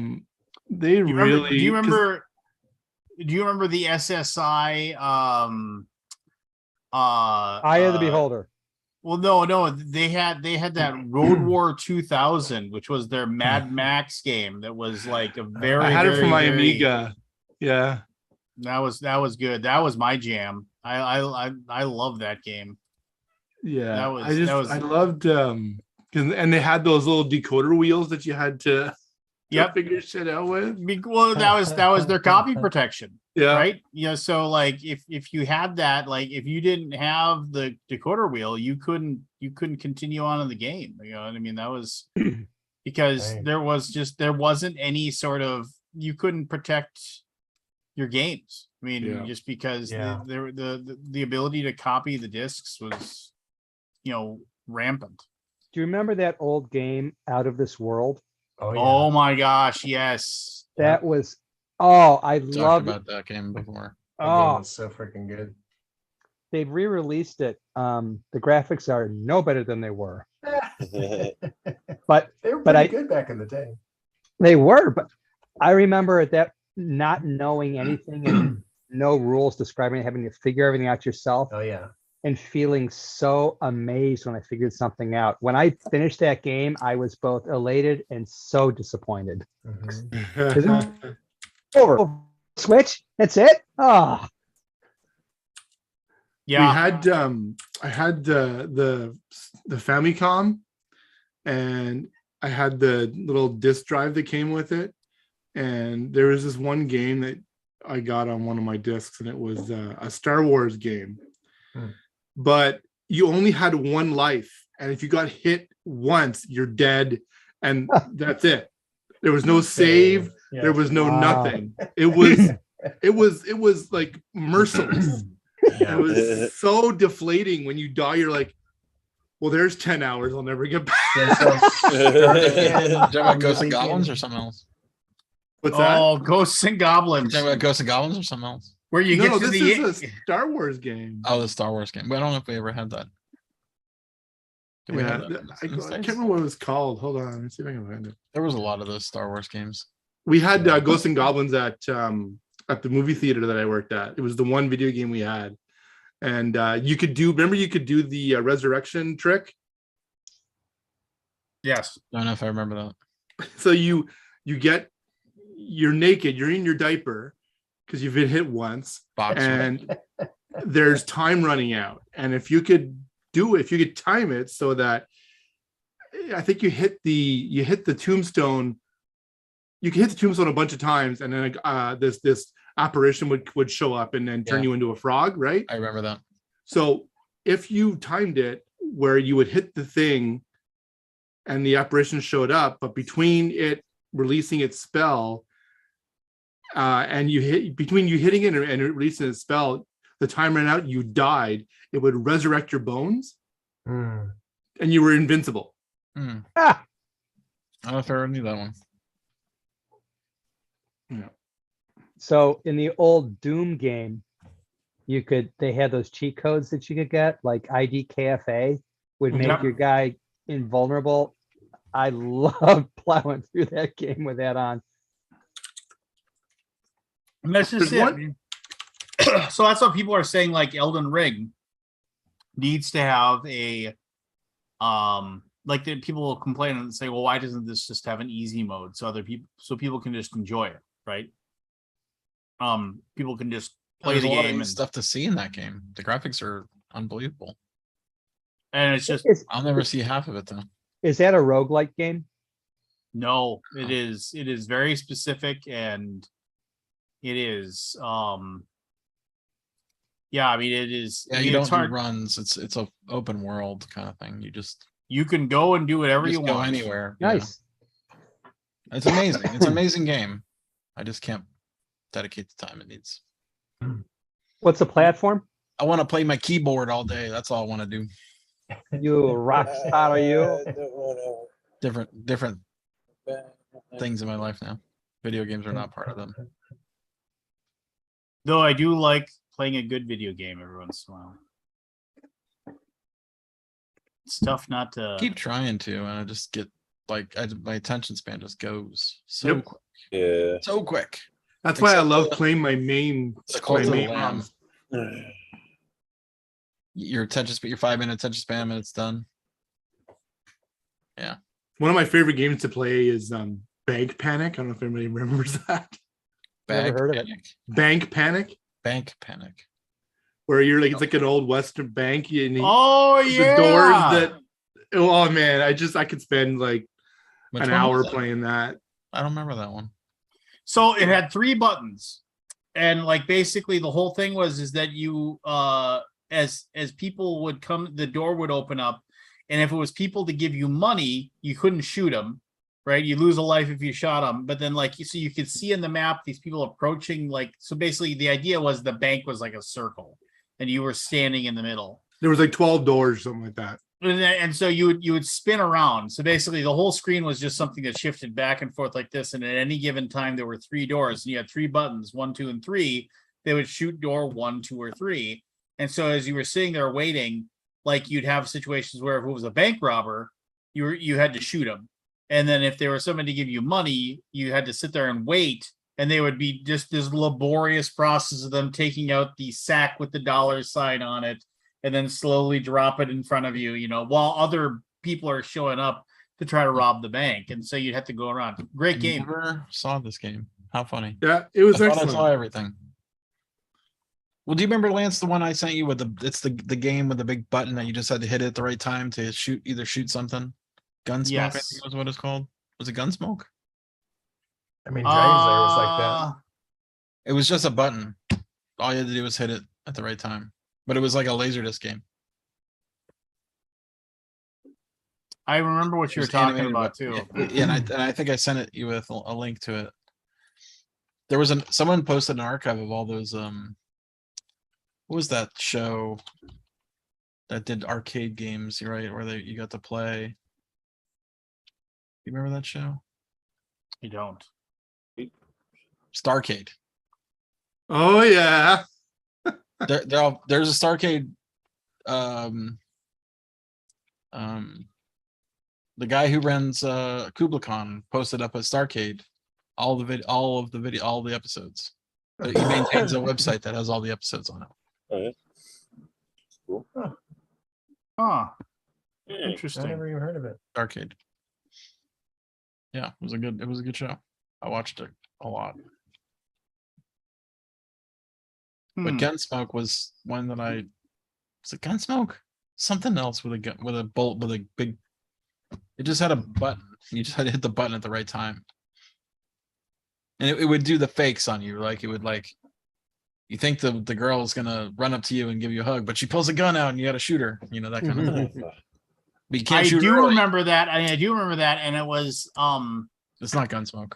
Something else. no, but I remember it, like there was a truck stop that had that game, and it was Laserdisc, and I remember doing it, and like you had to like, and you couldn't draw the gun too soon. Yeah. If you shot too soon, you would get. Yeah, they Yes. and then, but I remember it was like, and when you got to the end, it was like I actually beat it once. Was it Cliffhanger? No, Not when you got to the end, there was a guy that was like an actual like quick draw person, Yeah. so he'd be like, bam, like that. And it was like, it was the final boss. And like, basically you had to just know it. Like there was a thing where it was you like, had to know the timings. and then you'd have to draw it. And then Mad like, Dog McCree? Was it Mad Yep. Dog McCree? might be that. Can't remember. You remember the holographic video game with like it was like this wacky looking Badlands. white table, and they had like this hologram kind of thing. Yes. That was terrible. It was horrible. Badlands. Was it Badlands, Lance? I'd have to see it. I mean, I like think it's- literally it's been forever. I'm looking for a screenshot. We had the Dragon's Lair, so there was an arcade right behind my house, which was amazing. And the Dragon's Lair cabinet that we had it there had a flaw. If you hit it with a pool cue on top of one of the coin slots, you'd get a credit. So it got to the point where we would get in so much trouble because we had like 45 credits up on the machine at any one time. Yeah. And like we had to like we smartened up because we're like, okay, no, just keep like one or two on.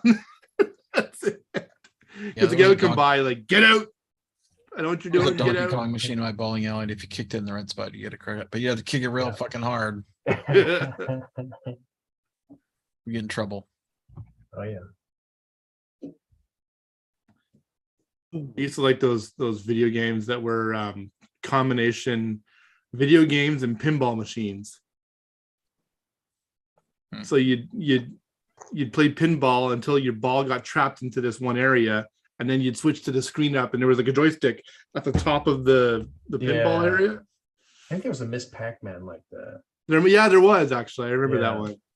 There was also a jungle kind of themed one, like a jungle hunt type thing, but it wasn't jungle hunt. Like It was Donkey Badlands, Kong. Lance. It was Badlands. Yeah. Makes sense. Yep.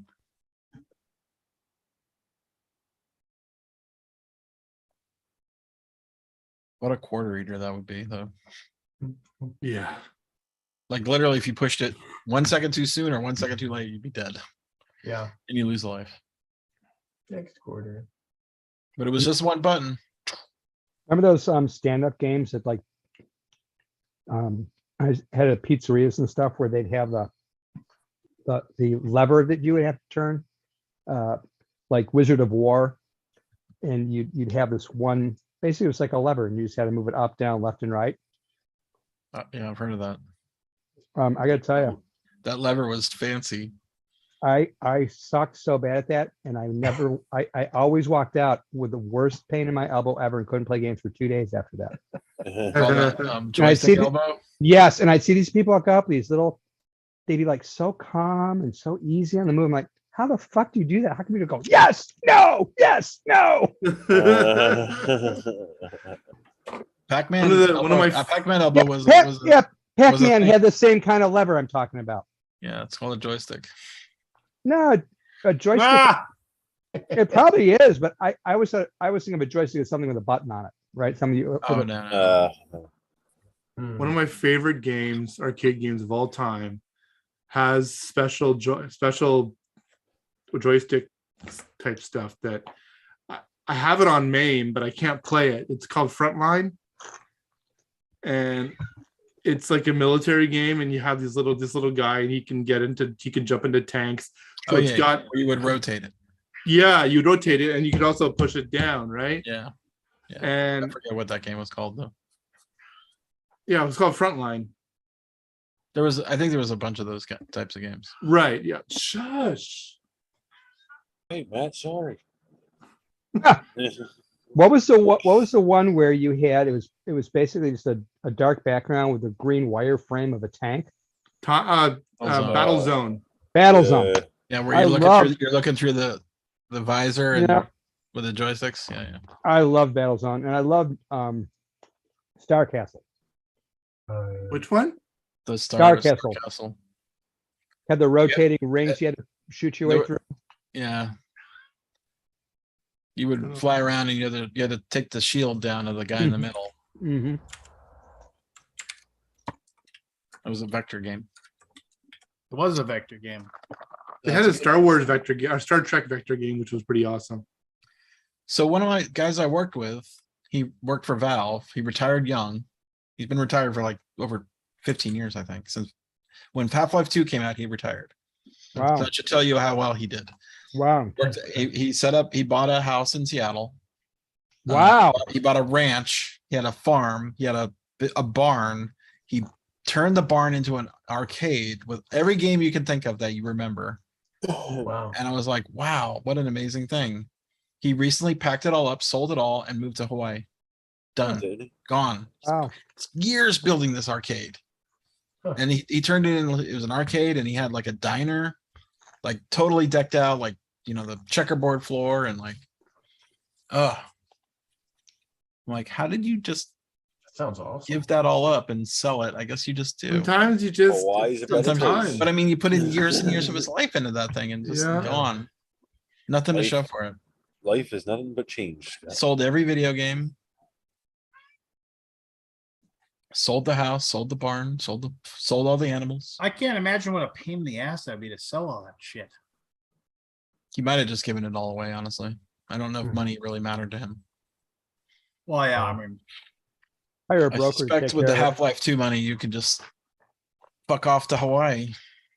well, there's got to be people that are willing to, like, if you said, yeah, sell this stuff and keep 20% for yourself. I mean, Mhm. let them do it. Yeah, he probably said any friends want stuff, he'd just probably get it to him. I found out recently, there's a weird group on Facebook. It's just RPG auctions, and people mostly they're selling old books, and so it's kind of neat to see like what my books will be worth. There is a book that I bought like I don't even remember buying it, but it was the very first campaign setting book that Matt Mercer wrote for his campaign world that Green Ronin Publishing put out like 10 years ago. And I remember I opened it, I bought it for like whatever, $25 or whatever, where I bought it from, read it, put it on the shelf, didn't really ever look at it again. Yeah, they're out of print, and the stuff they're reprinting, the reprints they do of it now are like of a totally different one. And there's a bunch of stuff that's changed inside that, like, who knows what the reasons are. But yeah, they sell for like $250. What? I was just like, yeah, just like for a D&D book because it's Matt Mercer. Oh, I have another grievance. I went to go pre-order. Jim, are you taking off? I saw you wave. It was a bug. Oh, okay. I went to go pre-order the Dragonlance campaign setting book that's coming out in December. Yeah. And they do this digital physical bundle where you can get like the D&D Beyond version and the book. $65. I'm like, sure, why not? I was at $59 or something like that. So I put it in the cart and I go $42 in shipping. Oh, Well, you live in Canada. $12.99 to the US, $42 to Canada. It's a book. That was your mistake living in Canada. yeah, It's a time to move. fucking book. Bro. Dude, when I send stuff Well- to Canada, it's almost as bad as sending it to the UK. Do you pay duty on all that stuff? Wait, pay what? You're paying duty on all that stuff or what? No, probably not. Duty. Nothing like that. No, Not usually. But man, like That's it was brutal. just ridiculous. That's brutal. Like no chance am I going to do that. Not on Amazon CA. No, I ordered. I just got a macro lens for my iPhone, and I didn't pay duty on this. It was from Amazon.com. No. he said duty. I know, isn't that funny? I'm sorry. Man, Did all those UDA? tariffs ever get removed? Remember the tariffs and all that stuff? oh, the aluminum and all that. Oh, The China tariffs. Do you remember all that? Yeah, I do. They're still there. I don't know. I don't think so. I don't think they've been removed. Oh, really? Really? I don't think so. Matt, is your postal service from Providence to Providence decent? Like, I think we take our U.S. postal service for granted here. Like, I know other countries, they have problems going from one border to the other. Is your postal service decent? Decent. Yeah, it's good. Okay. It's federal. It's from province to province. It's just it's Canada Post. It's not like Ontario Post. It's Canada wide. Not bad. Curious why. Who's going to Essen? Not I'm me. hoping next year. Nobody. I'm never going. Are you going? 767 games on the BGG list so far. 700. Wow. 760 Wow. something games. I couldn't believe it. I was like, huh?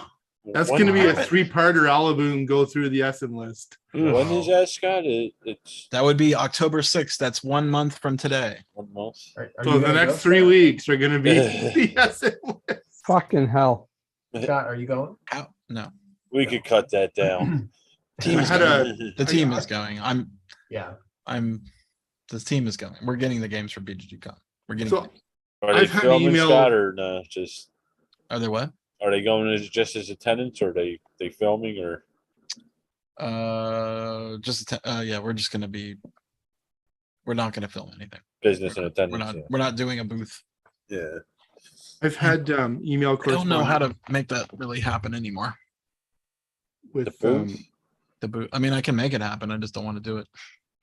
Just do, what about like a run and gun thing? You know, and do it. And Nobody watches it, dude. Really? No, not nobody. But Not- not enough. not Not enough nobodies to make it worth Right. the time and effort that we put into it and the investment. Yeah. Usually it sort of, I think the industry has changed. Hmm. I think people don't, there's so many games now, you can't cover them all. You can't focus on anything. Like it's just, You can't process them. you can't process it. Yeah. So nobody, Well, I it's think just like people just everything gave else. up. There's too much of it now. Yeah, Look at- yeah, look at- it's gone you can't read every book, you can't listen to every CD, you can't watch every movie. Yeah. You can't play now. You can't play all the games. And like, Yeah. what do we spend our time on then? You know, we'll pick and choose what we want to do. So I have an observation. So at Gen Con this year, they had a requirement for getting in the vendor hall and all the indoor spaces that you had to show proof of vaccination and be masked, right? So they, first up, they did it very stupid. They did these wristbands when they could have just given you a sticker for your badge, but we won't even go there. The thing that I found intriguing was, so I'm in the vendor hall all day for all 4 days. And I can count on one hand the number of people I saw that had masks that were below their nose. And I saw no one that was not masked at all, which I thought was really kind of shocking. Same thing when I went outside and watched the people in the hallways. And Well, so I was were they enforcing Yep. like- I don't know. I assume they were. They were enforcing, you know, they looked at what you had and you were masked and had the wristband to let you in the exhibit hall. I know that much. Most of my experience is limited to the exhibit hall and the environs. But the thing I was talking about this with a friend of mine, and he made a hypothesis, which I thought was kind of interesting. And I want to get your spin on it, which is these people are game players and they respect rules. And therefore, as a people, they are more rule observant and adhering than the general population. What do you guys think of that? Probably, Well, but I think a lot of people didn't extent. go because of the rules. Well, you know what? The Then people who didn't go weren't going to didn't want to follow the rules. They just didn't go. I okay. don't know if they were trying to show up and not follow the rules. So then we're dealing with a biased people did. sample. Do follow the rules? Yeah, I don't know. I mean, it So- sounds like there was not a lot of COVID at Gen Con, was there? Not that I know of. It Not that I didn't. heard of. I have not heard of it being a spread. Didn't Eric get it? Spreader. Do what? Didn't Eric Eric get got it there? Eric got it, but no symptoms. Which Well, which that's- con is this you're talking about? Gen Gen Con? Yeah, That's just luck of the draw there. Right? yeah. He's lucky, you know. Yeah, for sure. He didn't even know he had it. He just tested Wow. because he went to the convention. He had no symptoms. Yeah. I knew I had it in 1 minute I knew I had it. Really? Yeah. Did it hit you hard? I ate dinner. Hit me pretty hard. Yeah. I felt the sickest I've felt in years. Well, Wow. The last time I remember being this sick was when I got the swine flu. Yeah, one of my Wow. clients, Oh, wow. his whole family has it, and he's like hit by a truck. Yeah, it feels like you get hit by a truck. You don't want to do anything. You can't walk around the house. I mean, I was just done. I was like, And you were fully vaccinated, right? When you got it? I am, yeah. Yeah. Double boosted. Wow. Whap whap. Anyway, yeah, I mean it. I don't know. Maybe rule followers do follow the rules. I don't know. Maybe it's a biased sample, maybe, but There's a lot of people at Gen Con, right? Like it was like almost Yeah. full. it Almost was. full. I think it was 75,000. was it? Was it Wow. that many? That many? I thought so. That was a Maybe. little. I thought it was a little under. They have Maybe- not It returned to felt, their it felt full. a little too easy to walk around for 75,000. Yeah, it did. No, I they mi- released I the mi- numbers. It's I still don't like remember the half what it numbers. usually is, isn't it? I It's thought it not was as. something like 50,000. Oh, maybe I'm way off, but I do believe that the hallways in the exhibit hall were wider than normal. Oh, 50,000. I'm way off. Sorry about that. Off Yeah. by a Oh, third. That's not that far off though. It's not that far. Can't trust you with anything. That's still a truckload of Still- people. that's still a lot of people. Yeah, yeah. Still a shit ton of people. Yeah. And I think that the exhibit hall aisles were wider than they normally are. Well, didn't the fire marshal cut in a couple times because of that over the years? Like the lines being too long and Well, they had some the weird. aisles being Yeah, too narrow. if you snaked your line around a booth, they had problems with that. If I remember, I think Fantasy Flight had that problem. Yeah, I remember one of But the then they big had to ones. make that store that where you had to walk through the. Remember that Yeah. weird store thing they had? Boy, Fantasy Flight's in-flight reports were not great. I didn't even I heard know it was. that. It was just like eh. they I think they had a cam or not even an iPhone. They probably had something like a cheap streaming camera. No audio. Like they were just. It was not great compared to the old days. The old days, it was like like people scrambled to be able to event. go because if you went, Right. you usually Yeah. got something. Well, that you was the got a- year they gave away the Keyforge, right? Wasn't well, that and the I last time? remember, and then like the year or two before that, they gave away the main book for the for like the new Star Wars RPG they were gonna do, and Mm. yeah, I mean it was like It was quite different than I remember. yeah, it was big time. It was And then they super announced important. that Star Wars deck building game. And the last thing they said at the end of the fourth day or whatever it was. Well, didn't FFG kind of get gutted? They've Well, been acquired. Christian retired and Oh, okay. I don't know. They were acquired. yeah. Because like I thought they like dropped a lot of their lines and stopped making. Well, they spun off all their minis, right? All the minis things. Yeah. I wouldn't mind getting acquired. Right. Ah, Yeah. Future Just have retirement it- plan. But you have no have boss right have now. somebody show up and just drop a pile of fuck you money on a table and say, Yeah. Yeah, pretty much. Yeah. You wouldn't know what to do with yourself, Jim. Start another company. Yeah, exactly. You go back to work. Exactly. Yeah, So I know. I'm waiting to retire, and people said, "Well, what are you going to do if you're not working?" I said, "No, I'll work, just not for assholes." Well, for one asshole that I know, which would be me. yeah. Yeah, the other day I was like, man, I wonder, like, BGG has got to get bought out at some point, right? Like Embracer Group or somebody would, you know what I mean? Like it's such a mainstay and it's so Let me know if that important happens. in the industry. I'm just like, at Give us a some number, point, Scott. You know what I mean? Nobody's ever contacted me. Really? Gosh, that's No. so crazy. Would you? Well, who maybe would you maybe sell I've got an to? email waiting for me, and I just don't read because I Yeah, don't that's really. true. I can't read all my email. I try to Yeah. find the things that are. Wasn't important. what about that Nigerian prince you said that was Oh, yeah. gonna That'll come through any day now. So, Yeah. is there anybody you wouldn't sell to? Like dogmatically, like if Asmodee came and Nazis. wanted to buy it from you and offered you a fair like something a you line would. in the sand, like a group that he wouldn't. Oh, want to I don't sell know. to. Everybody's bro. everybody's got their price. Yeah, Yeah, right. yeah. What would you I'm do, just Scott? thinking someone like a huge publisher, they have an agenda, right? It's not like you're kind of treating all of the games equally where they might Sure. not. Yeah. I- Well, Miniature Market sells all the games, don't they? Yeah, They own Miniature Market, that's true. and then they Yeah. buy the French one. The can't remember the name of that company. The store. The store in France that's pretty big. Yeah. Drawing a blank on it. They still sell all the games that everybody, Yeah, they don't sell only their games. I think that would be a mistake. yeah.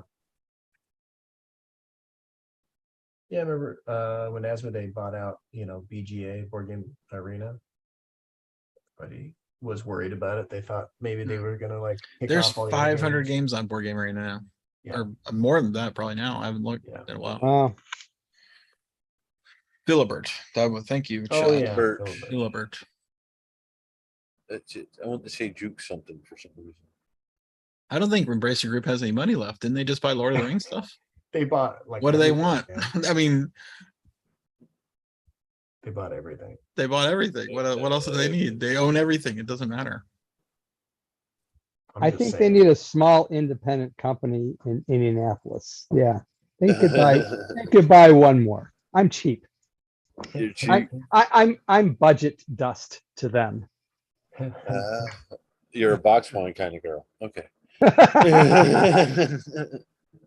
Yeah, All I've right. been having fun going back to the community and do the geek market stuff because that, that changed a lot recently, and now it's sort of back to the community. Yeah, So- I'm meant to be looking. Are you not for- shutting it down anymore?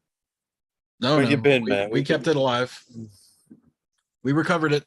It Good. was, I mean, we literally wrote the code to shut it down, and then we're like, God damn it. How do we solve this? Because Christian wants to. We were talking the other night on the up to the 42. Christian wants to sell his. He moved in. They bought a house, and Oh, that's right. Christian got his new job too. yeah. Peter, where's Peter? Where's Peter? Where's Christian? They should go. Yeah. And he was looking to sell most of his collection, and I'm like, why don't you use the geek Oh. market? And then one of the guys in the chat said, well, it's closing. I'm like, oh, It's yeah. amazing how that was up for 2 days. That news was up for 2 days, and it made such tremendous penetration that I don't know how to repeat that I guess negative stuff sticks. Like Yeah. the response, the 2 days later. I mean, it was literally up for 2 days. 2 days later, I said, never mind, we're gonna make it work. We're gonna figure it out. None of that got penetrated. It was all the negative. It was all the shutdowns. Like you don't even like Matt, right? You didn't know that it was Yeah. Well, like you were saying at the beginning of this thing, where it's like my comment. news. Yeah, Bad the bad news is what The you negative what brings stuff. to you. sticks to you. Yeah, fear. No, it's amazing. Like so I got to be careful when I say negative things because I feel like it's hard to backtrack that. Mm. Now, the sales are not sales, but like the transactions are like bigger than ever, which is great. It's like it didn't miss a beat. Yeah. Does BGG take a slice? We charge an advertising fee of 3% of the sale. If you make a sale, you pledge that you will pay 3% to BGG, which is the cheapest in the world, except for That's free. It's that's not, about- it's not free. That's about a transaction cost for Visa. So right, it's no big deal. Right. And then you have, if you use a PayPal, you pay their fees. Sure. But Scott, Well, was I mean, Isn't eBay like 15% now? Like it's crazy high. Oh, is it that much? Wow. I know. I'm like 3%. But all the prices on isn't eBay are like enough, always man. amped up. I mean, I was looking, damn Matt, I was looking for that that 80s game those guys were playing the other night. The trivia, the Netflix 80s Trivial Pursuit. Oh, the Stranger Things one, yeah. Stranger Things. Hmm. $100. I could only Yeah, find on well, eBay. Wow. And I'm like, It's because it's Stranger the Things. fuck? Yeah, How was there not like a million copies of those made and they're everywhere, but it'll be out again. not the net? Yeah. You could probably find it at Barnes and Noble. So I'm for, like, looking if anybody $50. finds a copy of the Stranger Things Trivial Pursuit. It's cool too. Like if you actually is see cool. the actual physical one, Yeah, it it's does look neat. cool. It does Because look what you do is it's regular Trivial Pursuit, but then if you get a question wrong, there's half the board flips and you go into the upside down, and you have Right. to answer. Yeah, it looked more gimmicky than I mean, I just want the questions. No, I know, but the actual the gameplay is neat. Yeah. It Okay. actually works well. Okay. I think it did anyway. Cool. I might have to shell out that hundo. Yeah. I don't want to though, because I know it's only like a $30 game. Yeah. All right, I'm gonna skedaddle. It's 1 a.m. I need to get up early. Man, we're up to See you, Snarf Matthew. Snarfson has a copy. I'm doing the same. Snarfson. See ya, Jimmy. See you, I'm man. All right, Philly. It was good to Jim. see you. Good night, guys. Okay. Good Have night. fun defending the castle. Okay. Always. Storming the castle, right? Yeah. Have fun storming the castle. So Scott, was the backlash negative or just disappointment?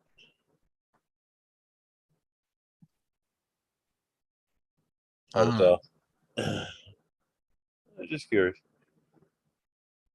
Well, disappointing because where are you going to go? I mean, you can go to Facebook and do all your Yeah. games. Like there's plenty of there's like 90,000 groups on Facebook now that Yeah. like all do buy and sell. I'm like, how does I guess Facebook doesn't Mm. control anything. So like No.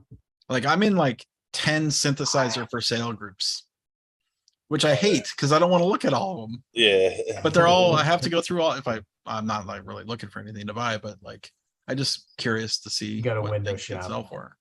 Yeah, but I'm like, there's no one single place, which is what BGG is, right? It's one single place to do it, and Yeah. now it's fragmented across 90,000 groups that any person that wants to make a group on Facebook can make, which is cool, whatever. But man, it makes it hard to be a consumer. I mean, but Or a that's seller. that's the benefit of a thing like the BGG market, marketplace is And honestly, like that was not why BGG was created. That was so you know why I created the market? I needed to pay for my wedding. So I started selling games on BGG Market. I sold enough money to pay for my wedding, that's great. and I wrote the software, and done. That's awesome. Well, That was the reason. at least That was you not know. the reason at the beginning. Yeah. At least people were passionate about it still. I mean, said you got all that Yeah, backlash. it's cool Yeah. to find all those games if you want to find some. If you want to find Vikingated, or however you say it. Vikingated. It's from Snarf Snarfson in Norway. Snarfson. Norway, Sweden. Snarfson. Sweden. Sweden, something. I don't know. Snarfson. It must be Sweden. Snarfson. But Did he ship it already? yeah, well he said yeah. So he sent me the it's one of those hasn't been populated. Is it a yet, but DHL everyone- kind of thing? Yeah. Cool. We'll see when it shoots up. Oh, Anyway, I'm glad we were able to save it. Show him my Scott. Another And I've already found a game I needed to get because unfortunately on the cruise we lost like 100 games due to water damage. Really? water Oh, damage. Not from the cruise, from being put on the dock after the cruise. Something sprayed us with water. We have no answers. We have zero information. 100 games got destroyed. Wow. And I'm like, what the fuck? This is the Yeah. first time it ever happened. We've done like 7 cruises. Not a single problem ever. Huh. We lost about 100 games. Wow. Did the Like completely soaked. Wow. cruise company reimburse you or No, we got nothing. No one will take responsibility, and we did filings and all this stuff, and like it's like Hmm. not our problem. Like somebody's problem. Yeah. Somebody had to have control of this at some point to basically say, why did it get wet? Right. Anyway, it might just be a lesson learned. Yeah. But were they sitting like on racks? Or? I have no idea. No, they were. We're not. They were in tubs. Oh, okay. They were on tubs. They were palleted and wrapped. And I'm guessing the tops were not wrapped. We don't wrap tops, but like I guess that's the lesson to learn. Did you see that Maybe Blacklist tarpaulin. Miniatures? They looks like QML is seizing it, the stuff, and, Oh. They what? it looks like Blacklist QML is going to seize the stuff, and they're Seize gonna it. reach out. They're just going to take it because the guy owes them so much money, so they're just going to take the stuff and they're going to make backers repay shipping. They're working on how much That's it's a going to good thing. cost. I don't know. Means we'll get our stuff. I don't know. I'm kind of over it at this point. But everybody I- already paid shipping, right?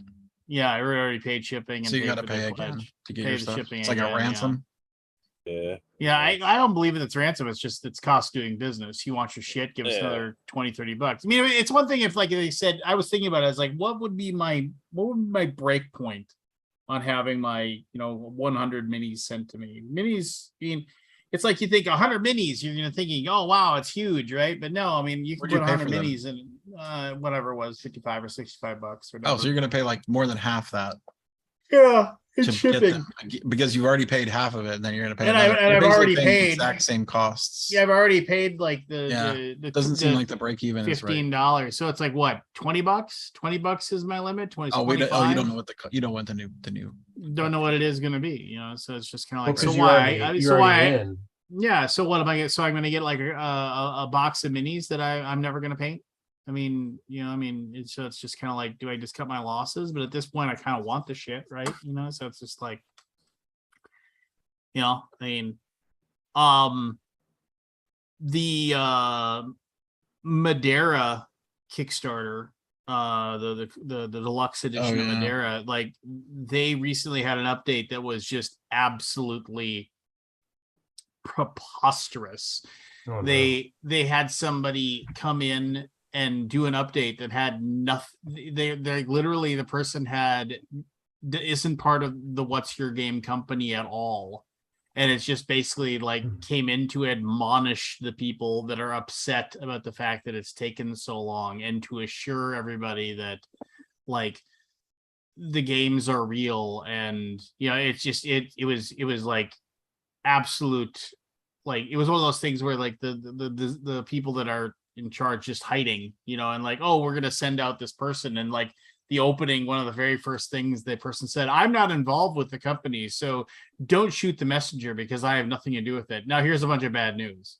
It was Right. very weird. It was very, I hate to say it, it was very French, just like, just trying to like say like, I don't know. It was odd.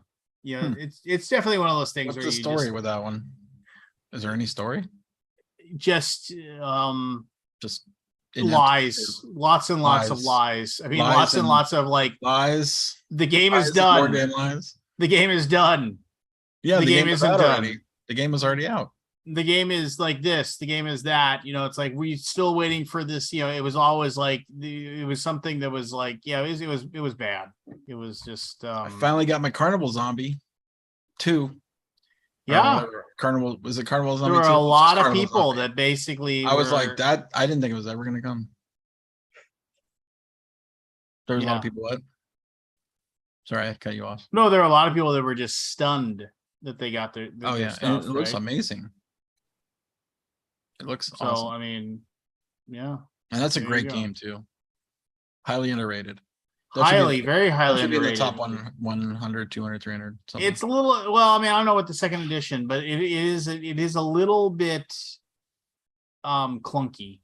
I mean, Is I don't it? know if they, yeah, I mean, I love some of the combat stuff is a little clunky, with how the processes and stuff like that. I like dropping the cubes on the tombstone. It has a dexterity element of the game. What game is that? Carnival Zombie. I never played that. If you kill the zombies, you put them on you drop them on a tombstone, and if any of them fall off, I forget, they all come back. Those Oh my not all, gosh. but like That's kinda the fun. ones that you knock off come back Yeah. or hurt you. I can't remember the rule. It's been a Yeah. while since I played it. We did a That's cool. we did a game night of it. It's like a 3 or almost 4 hour game night. Well, It's one of our best episodes. I love that episode.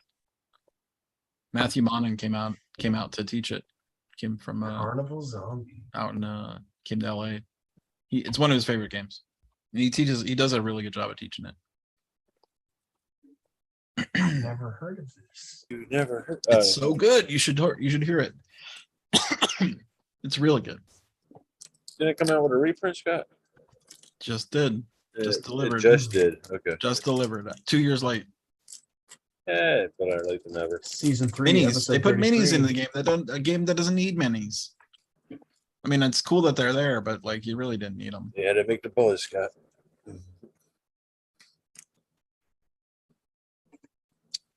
Yep. Yeah, here. This is the update posted. I mean, I'm not going to read it verbatim. Actually, can you hold on a minute? I'll be right back. Yeah, go ahead. I want to hear the update. Hold on. I'll be right Oh, back. it was.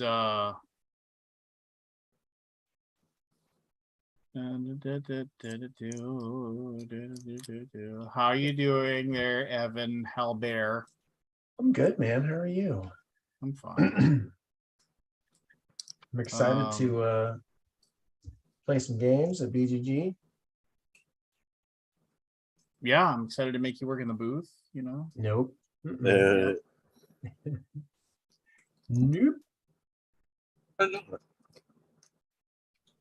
Well, I can't have you teach your game since you don't even know how to play it anymore. That's what I heard actually Mm-hmm. on Facebook. Somebody said that. Evan's the stock boy.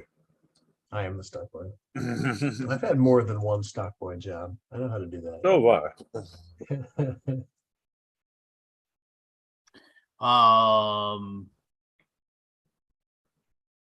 Yeah. No, but I should run some demos probably since you guys will have copies. I should probably run some demos or something. Demos. Don't need no stinking demos. We don't need no stinking demos. Don't need no stinking demos. Did you play test any interesting games this week? Me? I play test games every week, all the time. Hey man, Hey, do you want to play? Do you want to play God King and give feedback on it? Is that the game that you guys checked out at Gen Con that wasn't my game? That's every game. Yes. I know, right? I would check it out. Yeah, man. Cool. I was telling my joke that like Josh was all excited. He's like, everybody who's play tested has given it a 10 except for one. And who was that? It was you. You know, just like, oh, okay. Yeah. So Could it grow to a 10? I'm too busy thinking about how I'm gonna market it. Unlikely. And get people to give us money. Yeah, so Well, I Well, heard no, there's a thing called crowdfunding that works pretty well. Well, no, I mean the big thing is that like we'd be able to do something really cool because there's 5 basic god domains and then there's 10 and then the final tier 3 there's 30 god domains. So I was like, we could put those into like envelopes and seal them, and because each one of them has a very distinct power and ability, and it's a whole player board, and it changes the game for you. And so it'd be one thing where it's kind of like mini Legacy, right? It would be like, you've figured out. No, it is not. I mean, it's long. I mean, like, well, I mean, if you have to learn 30 rules, but so like the final rule will be something that builds off of something that you already have, and it's intuitive. So if you became the god of sacrifice and the god of war, like those two things give you powers, right? But then when you unlock the tier 3, you become like the god of vengeance. And the god of vengeance will just use the powers of war and sacrifice that already exist, but it'll change it in some way and add a wrinkle. That's And cool. so like so Are there a but lot the of thing- cards for this game? No, not at all. Good. The big thing here is that it's one of those things where you will, like, I was like, we could just have like these 30 envelopes. You can even put a cool little like wax seal on them stuff. And then, yeah, somebody could just open all of them and read them. But like every time you play, you could say, I'm going to shoot to be for the god of revelry, which is like this this final end god. What do I need to do to get there? And you'd be able to figure that out. Oh, is it? And then, It's like a tech tree. yeah, it's like a pyramid. So you okay. start, so you build your 3 basic domains on the bottom, and then you have your tier 2 intermediate powers on the top, and then the top one is like the Neat. yeah, no, it's Sounds cool. it is, and it's and Bringing and, it to BGG-Con. I don't know if we even have a prototype. Oh. I have it on TTS. So Oh, okay. We can sit around the same table on separate computers at BGG-Con. yeah, there you go. Anyway, so this is the most recent Wouldn't that be some update. shit? The most recent update on and whatever. I'm not trying to bag on anybody or try to like, you know, say I'm sure they've got issues and problems and things have gone bad and it's, but the last update prior to this update that came out in September was in April. And they posted an update that just showed what looked like basically 3D rendering screenshots, and then tried to like say, oh hey, look, you know, it's like the game's nearly done, and it's just kind of like, yeah, these are like the same pictures you've been showing us for like the whole thing. What? So How much did they raise? they raised 260,000 euros. A chunk of change. Yeah, but it's all gone. I mean, like literally, it's been 3 years. So Was it been the 3? yeah, Time the flies. chances that so starts off. Hello, everybody. This is Tinu Z, or TINU, like TINU, and then Z, which is like a uppercase, you know, thing. Tinus, whatever. Please pay attention to this announcement and following comments. Please pay attention.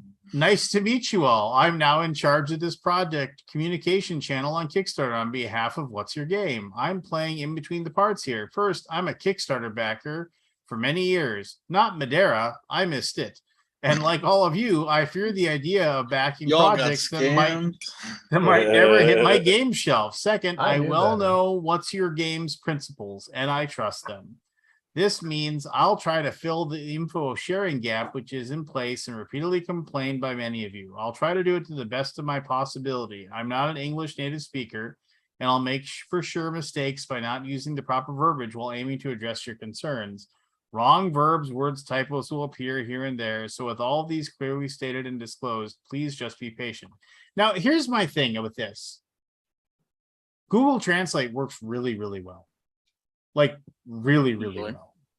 So, I mean, I don't know. I couldn't tell you. I don't know what this person's native Grammarly works is. well too. Yeah. So Grammarly will solve all your She's problems. in China. They may not be allowed to use it there. But many of you are being very patient already. Like he goes, please just be patient. Many of you are being very patient already. I'm referring to the ones who lost it along the way. You know, just like okay, strike one. Yeah. This doesn't mean that I will reply at every single comment. My mission is to read everything and update the situation more often than how it was done until now. You can shoot the messenger, unloading on me your frustration. I already know you hold a lot of it, but unfortunately, I'm not a psychotherapist for you. Oh. My words, strike two. My words can be considered carved in the stone you used against me later on. We all have to be on the same page here. Commitment is to fill a need and be all a bit more relaxed. Unpredictable events that are out of anyone's control. We all have learned by fire, experiencing what means unpredictable in the last few years. global pandemic, manufacturing shutdowns, sea vessels obstructing canals, raw materials and shipments cost Oh, increase. is that the problem? What the problems were here? No, they literally they weren't talking at all. You know, Okay. like no updates, no communication. And then pandemic hit. Well, and then they would Yeah. say things like, "The game's 99% done. We'll be delivering it in months." And then like 6 months later, they'd be like, we're trying to get the gold foil for the you know." It's just like, what? You know, events that altogether can be considered catastrophes for a small publisher like What's Your Game. Next, we're waiting for third WW and Aliens Invasion. Hence, stay tuned. Yes, I'm being sarcastic. Third World War. Third World War. But remember the previous point. Okay. What's now? Let me start with some facts that don't really need to be discussed. These are facts, happened in the past. Once stated them, my goal is not to mention them anymore, nor waste time arguing in a circle. My job is to report every move done forward to bring this game to your doorstep. I really hope you get this point. These are the facts. What's Your Game recognizes the communication wasn't handled at its best in a constant and proper way during this project. This was driven by so many different reasons, professional and personal. Not my job to provide any comment on this, but that's why I'm here now. The game artworks, mechanics, graphics were at 99% of readiness when the Kickstarter project was kicked off. Of course, all the other components like wooden bits, trays, metal coins, dice were all designed but to be made yet. And even if expected to be in the shadow of overall timing, no one could have expected so many further complications which have affected production more than any other project started at the same time. This all started because the manufacturer never fulfilled what was agreed, while What's Your Game way before the beginning of the campaign, planning the best quality for a collector's edition new line of games. So they knew that multiple loops of samplings were necessary, and they calculated time and money based on that agreement. Just kind of goes on and on and on about that. Delays due to changing manufacturers stacked up on other delays, which stacked up with global issues, which stacked up with many personal issues. All in all, these delays have dragged the project till present days. Is it difficult to believe? Probably yes, but I've witnessed it all since 2019. And as I am that guy, in quotations, involved by What's Your Game in China to support with local arrangements, because What's Your Game principals had no chance to travel there to solve problems in a blink of an eye like they used to do for their past productions. There are no intentions not to deliver the game and absolutely no fraud in place, not even to be mentioned. Full stop. The only case this game won't be delivered, it's because What's Your Game went bankrupt, which is not, since they were and still be considered one of the small but best labels of hardcore games around. Moreover, with exciting games in the pipeline that so many of us are waiting for. Treating us with legal actions, insults, and defamations are toxic, all caps, not only for this or any other project, but also for you backers who poured money on it. All of you want the game as soon as possible, but the few of you that continuously play against it are only creating unnecessary pain to all the parts involved in this project, starting with the backers themselves. I see it like all these actions are drops in the water that will overflow the glass at a certain point, breaking this project once and for all. This is self-destruction by definition. It's up to you. Nobody here intended to stop nor prevent people from freely expressing themselves. I'm just trying to putting some good old common sense on the table. Just like it's a weird, it's a weird tone. It is. I hear you Americans are weak. Get over it. It's just like is this a person? Is this an Italian person in China or a Chinese person? I don't know. I mean, we have no idea who. We don't know who this person is. Yeah, no. I mean, I think I remember stayed when a that lot. guy? Remember when that guy moved to China to do the manufacturing of that game? The Gloria game, the Gloria of Rome. Didn't he move to China for that? Gloria of Rome. Gloria of Rome guy. I don't know. Yeah, give me a remember. That was back in the day, the Gloria of Rome. Yeah. Oh, I know the game. Chad, you said, will I have Kickstarter just in the booth at BGG? I doubt you're talking. I don't know what games. We will have several. We will have several of our like games that are Kickstarter editions. Like we'll have Campaign Trail and Ragnaroks and Arcana Rising, and I'll teach you how to play, so you'll enjoy it. No, we'll have no. Well, maybe Rising. Me, I don't know how to play it. Yeah, it's like about artworks. Here goes. It's like now after all that blah blah blah, let's get to the solid news Blah, on the blah, current blah. status production. What a weird dude. Yeah. Here we go. About Even if artworks it and is printed English. materials. Game box, main board, punch boards, cards, tiles, tokens. Full sample and mock-up was delivered and approved. In order to guarantee the colors quality, what's your game requested to the suppliers also for pre-mass production sample by offset printing process. Yes, we started the printing machines because what's your game cares about what they're committed on best quality. No other publishers do that, as far as I know, due to the enormous cost that it requires. Respect and hats off to what's your game. What do you mean Yeah. they printed? Everybody gets a preprint. Like we get we you- get a box. Yeah, it would of be like, silly if you didn't. yeah, and then we go through the whole thing. I get one sent to me for every single game. Josh gets sent one, and Shane gets one, and all of us go through it all and like and pour through it and make sure like everything is okay before we all three of us have to give the thumbs up to catch that shit, which is like garbage. I mean, and you know, metal coins. These are approved and produced and already sitting at the printer's warehouse. You can't believe how many suppliers and sample loops were needed after the default of the first manufacturer to complete this component. Veronica literally had to buy tools to measure dimensions, weight, and inspect surface treatment and finishing.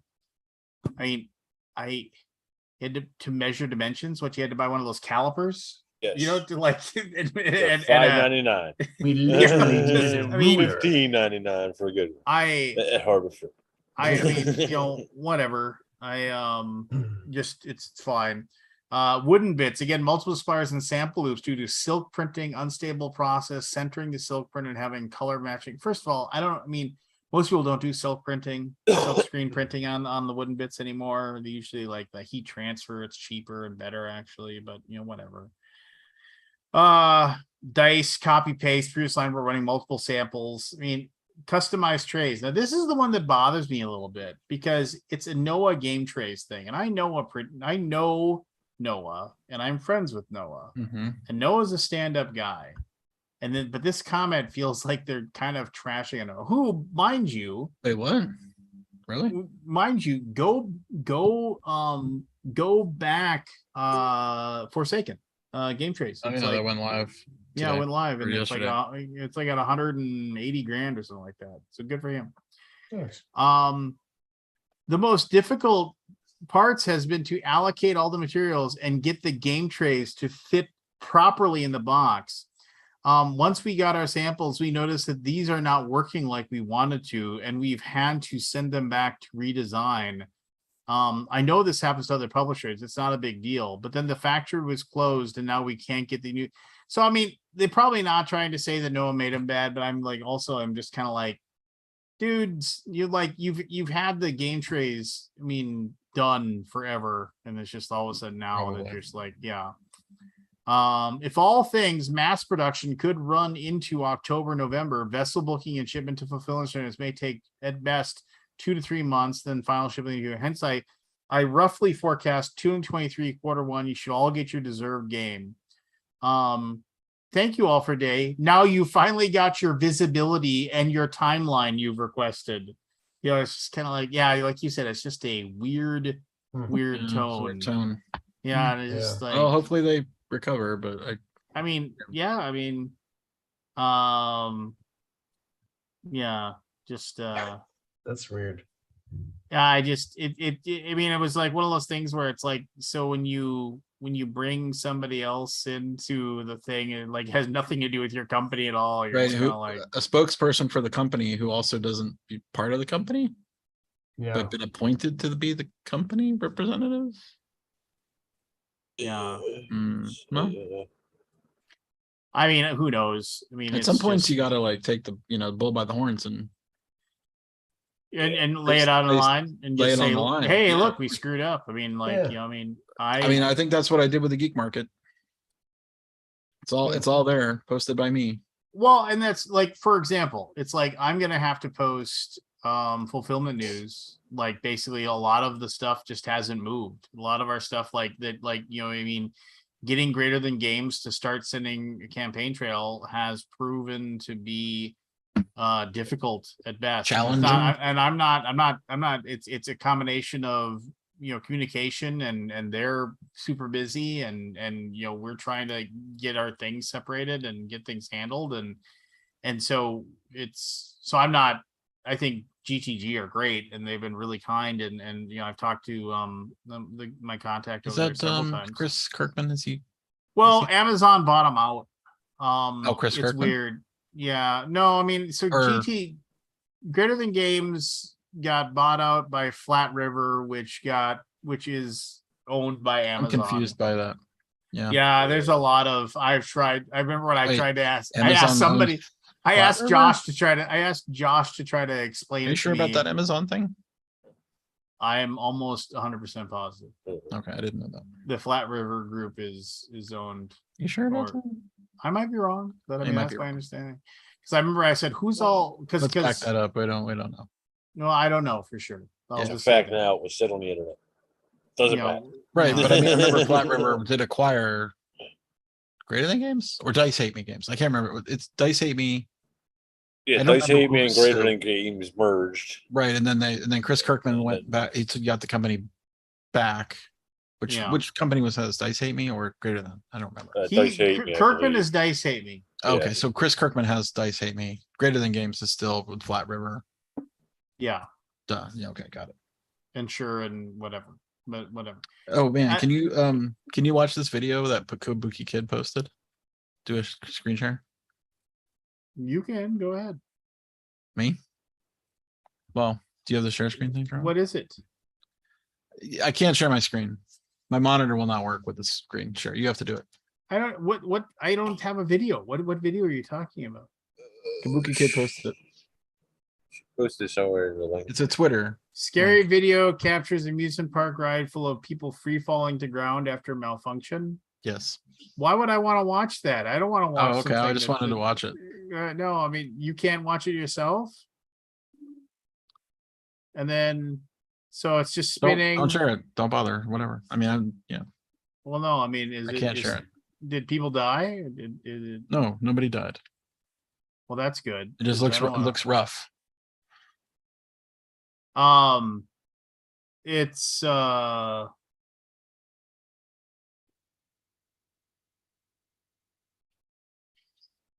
oh my gosh, yes, that does look very rough. That is My insane. back hurts just by watching that.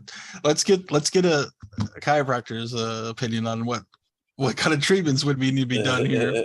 Pull it out. Share your screen, Lance. Share the screen. No, let's because take it's a got look. all these weird like click on this and No, but click the Twitter thing. That it's a Twitter link. I don't I spilled a Coke on my keyboard today. Oh, I can see my my backup keyboard in my glasses, the reflection, a little. all right. All right, They're all hold lit up. on. Yeah. Hold on. It's let too me- bright. where's I don't know how to where's turn my- it down. Where's my share Yeah. screen? is the keyboard shot? I don't Scott? also don't like this keyboard. It's got the squishy keys that Kabuki Kid likes. All right, so you can see Uh, this thing now. Yeah, I can see Yeah, it. yeah, What ride is that? Do you know? It's, yeah. I feel like I've seen that before. Yeah, I feel like I've seen that Yeah. ride before. I think The something the back smasher.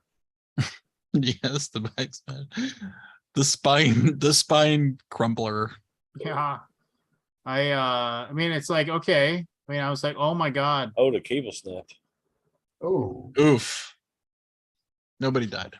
But Oh, but that's all sorts they're of all back most, issues. yeah, half the I'm Oh, sure man. all of them are compressed in- disc and all 10 sorts million of views on shit. that video. Jesus. wow. Yeah, the compression would be if you didn't have a slip disc, You do now. you do I mean, now. it depends on what's under the seat. You know, like is it just attached to a It's- frame, There's a how much- fiberglass sheet on a steel frame. How much is that cushion, you know, you know? yeah, there's no 'Cause, cushion like- on that. What was it? Is that in response to this? No, that's a That different was- that was probably traveling like, I don't know, 30 miles an hour by the time I video. hit At least 20, 30 miles an the hour. yeah. bottom. How would you know? I got hit in the We rear can end. calculate. I got rear-ended for someone going about 15, 20 miles an hour, and it, Yeah. it completely crunched the car and trashed it. Oh, that's enough. Seats dude. went Yeah. back and yeah. I had to get like tons of treatment. Yeah. Oh yeah. That's more than enough. People get severely injured at 5 miles an hour. Yeah. Yeah. I had bad whiplash the next day Yeah. Yeah. Definitely. for a while. Yeah. It looked like the some, whiplash. yeah. Jesus. Yeah, they're gonna be hurting. Some of those people probably got compression fractures, probably some whiplashes, depending on the position they were in when it hit. Does that see where that was? Was that Yeah, it's here in gnarly. America at a fair? Or? I don't know. There's any backstory there? Yeah, I don't know. I seen another one. It was like stationary, but it spun. Yeah. And it started to go like the whole thing started to tilt this way as it was spinning. Yeah. And a bunch of dudes just jumped on it and Yeah. pushed it the other way until it stopped. Wow. It was I think it was a merry-go-round. What was that? I think it was called the UFO or something. The centrifugal force would push you up against the wall and you could climb up the wall. Oh, no, the that was gravitron. called the gravitron. Gravitron. Yeah. I hated that thing. I kind of liked it, but I loved it and I don't- hated it. The first time was all right after that. Like putting your arms out Like straight. That's there was like no awesome. fear. The people would like turn themselves upside down. Yeah. Like, yeah. If this thing stops, you're on your You're on head. their head, yeah. Yeah, I was never that badass. I did enjoy that one. Yeah, I never They always liked played them. like cool rock music.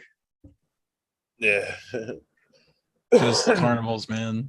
Yeah. Wacky ass carnivals. You didn't understand. You didn't know where they came from. You didn't know who they were. Mm-mm. No insurance, probably. No. Pop up everywhere.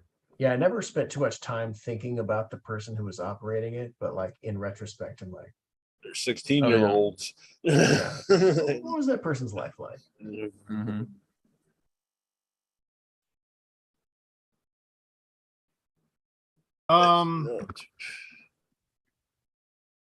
Yeah, I don't know. Evan. Yeah. Besides the like the other, did you said you signed a game or whatever, right? You like got like, didn't you like, or you had somebody take a long hard look at one of your designs at Gen Recently? Con, or- yeah. Yeah, I have. I've got first refusal, Lance. I've got a game. I've got one company looking at a card game, and I've got 3 companies looking at a Euro game. And you gave us right of first refusal on those. I always give you guys right of first refusal, and you're always like, And "That looks like Shane garbage." refused. Hey, it's not my decision. I mean, Shane's asked me about God King like half a dozen times just to make sure that I still think it's worth publishing. So Yeah.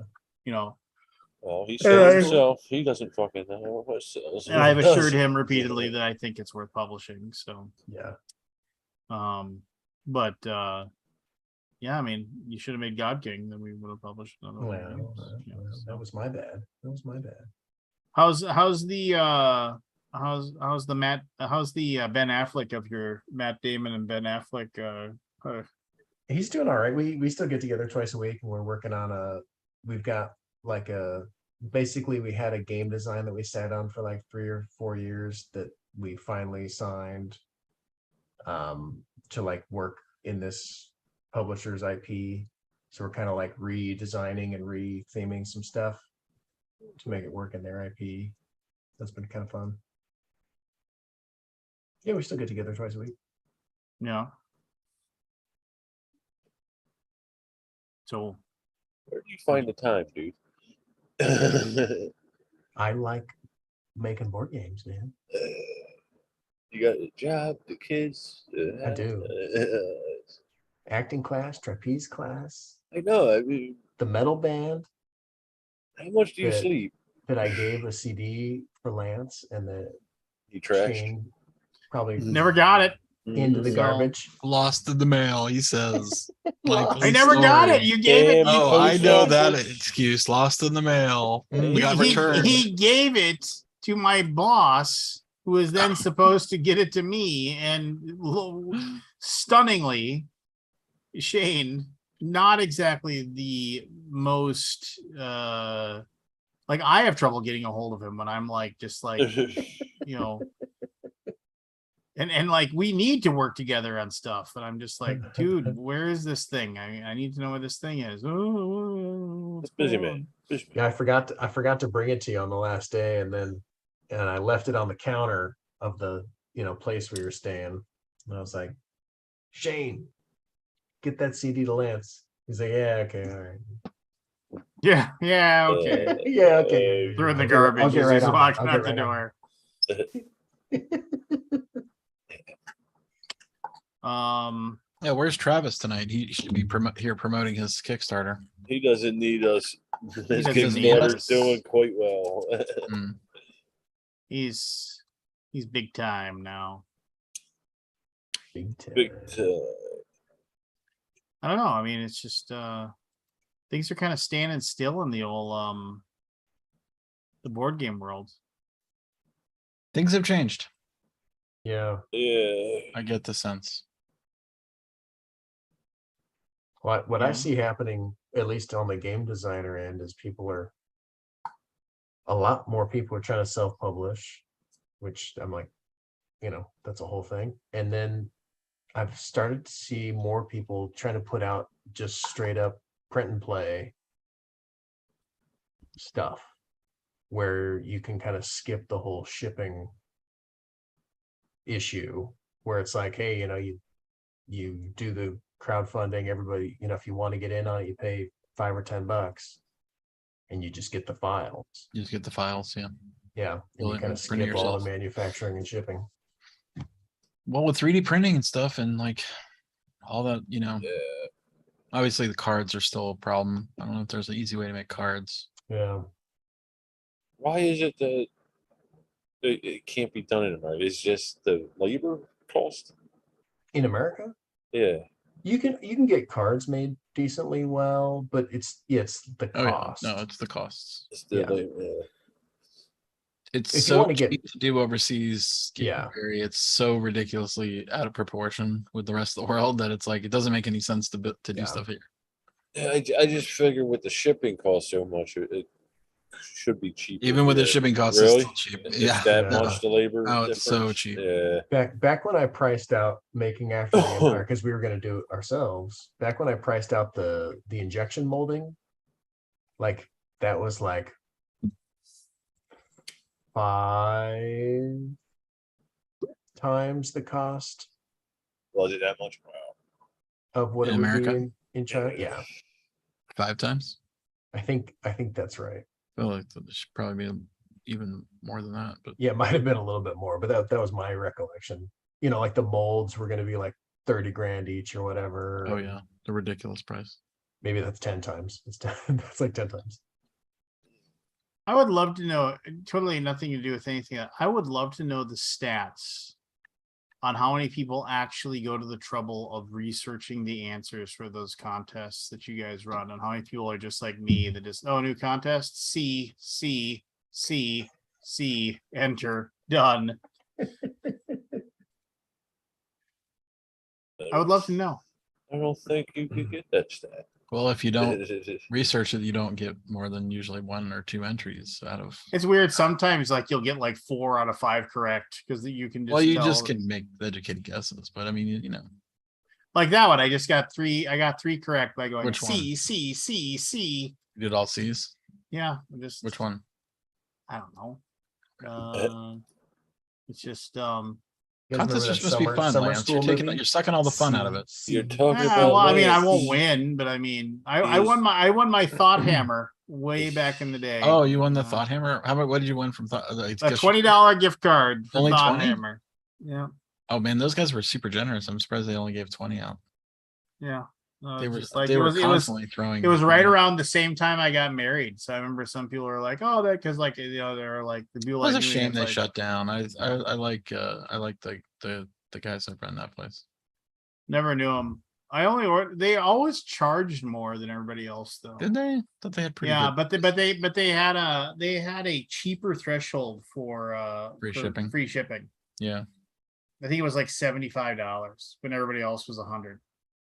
But it was but I think everything was Alfredo got out of like it. $3 or $4 more. I think Alfredo got out of it.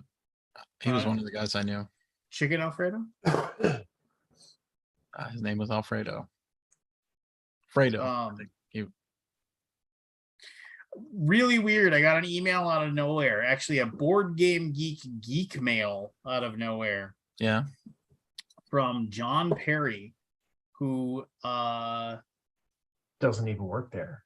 He's just a messenger. I don't know. Doesn't even work there, right? No, he one of my very first ever like free games I ever got for free when I started doing my videos. He sent me a copy of his game Chaos Island, which was basically like this very straightforward roll a bunch of dice, fight the zombies game. And he was just like, hey, it's been forever, he said, but I made another game finally. And he made some game called Psychopath, which was basically a one versus many game of one person is the psychopath trying to kill the campers, and the other people are the campers. They're trying to kill the psychopath. And yeah, and he was like, I just want to send you a copy. And I have your address? And I was like, yeah, here's my address. And it arrived the other day. Just like this little simple card game. I was like, I got an email from a guy from a long time ago that I did on the original podcast that did not exist. Okay. And he wrote me and he's like, you ever thought about telling the story of BGG with Rolling Stone? And I'm like, no. I don't think that story needs to be told. Anyway, he wants to pitch me, and I'm like, I don't think I want to go down that path. why would you do that? Good man. I don't know. I just don't feel like I want to read. I don't feel like I'm defined by the history. Dude, Like, if I'm ever, in fact, anybody who wants to interview me, I will nothing... basically, yeah, whatever. What do you mean? No. I mean, like literally, if you got to be on Rolling Stone magazine. Yeah. And talk about Board Game Geek. Well, he's not from Rolling Stone. He's a writer. Well, yeah, but I mean, like, tell him, find if you can get a big publication like that, make it happen. I'm not sure I want to rehash history. Oh, all the cocaine binge parties. You just don't want to talk about. Feel like that story really needs someone in Sweden reads it. They talk to their friend who owns Embracer Group. Yeah. I know one of the primaries of Embracer Group. I could call them tomorrow if I wanted to, but I'm not gonna. I'm trying to get you. So why don't you? And just say, make me an offer. Because I don't want to sell the company. All right. But everybody has a price. Happy doing what I do. What? Well, wouldn't you rather be doing nothing and having a bunch of money? Would I? I don't know. I don't think you would. Think about it. I don't know. What if somebody wanted to buy RPG? What would I do? From you? What if somebody wanted to buy Video Game Geek from you? Wouldn't sell it. I sell them suckers in a heartbeat. That's fair. Keep it BGG. It's probably more work than it's worth. I don't know. That was a lot of work, by the way, those websites. I know. That was many years of work. I used RPG Geek for a while, and then it was just kind of like, I don't know, I couldn't get the interaction with people. Where do you get your interaction from? RPGs from? Facebook? Now it's Facebook. Yeah. I mean, it's just kind of like, I don't know. I mean, truth be told, I don't do a lot of interaction with people about board games on Board Game Geek anywhere either. You know, I mean, it isn't like before. You should take some time and answer some of your questions in your forums, Lance. Oh, shut your mouth. Do you read your forums? I do. I subscribe to every. I subscribe to. I don't see your posting very often, though. Well, usually Josh gets to them before I do. Oh, okay, it's a different person. Yeah. So some company that I forget what company it was that we talked to at Gen Con. couldn't fathom that we created a system where they could keep track of all their games and get notified of posts. Awesome. Like, how is that? I actually went through my collection about a month or so ago and actually like started like I need to do it again to like actually, because I know there's games I own that I have to, but I actually went through and like games that I knew I got rid of, I moved them over to the previously owned list and went through that process. So, you know, but I couldn't believe that a company, a pretty big company, I'm not going to say which name, didn't understand the fact that they could be tagged on their systems to read about their games that they make. Like, how long have you been around on the internet? It's kind of weird. just Humble might be brag something. you're in right now. Might just be something that was outside their scope. Maybe. of I guess thinking, Facebook yeah. has spoiled everybody. Yeah. Facebook has the algorithms and the users, 2 billion users now, I think something. So according Like, how to- is the world is homogenous now with Facebook? What's have you heard the greater internet theory? Or the lay it on us. I can't remember if it's called the greater internet theory. There's no websites outside of Facebook and Google and YouTube and I eBay have heard about and this, Amazon. There's no websites exist. And I'm kind of like, I think they might be right. To an extent, yeah. What other websites exist in the world do you go to that matter? There aren't many. Aside from my own personal ones. Yeah, sure. Yeah, I don't know. But it's this whole, I forget, I think it's called the greater internet theory. Yeah. It So sometimes now, feels like that, though. according to BGG, I own 271 games, and I previously owned 1,110 games. And I'm pretty sure that previously owned is wrong because there's a ton of games I probably had and never bothered entering into my collection, and then shipped them off or got rid of them or handed them off or anything like that. I haven't looked at that in years.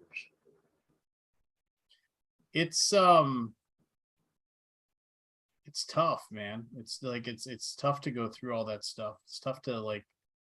It's such a slog to get through all that crap. I mean, if you don't keep up with it, it's like anything else, right? It's like you don't. Oh, Clean yeah, your, no, if you I'm don't clean your out of room for whack. months. I actually hired someone to catalog my entire collection now. Oh, did you?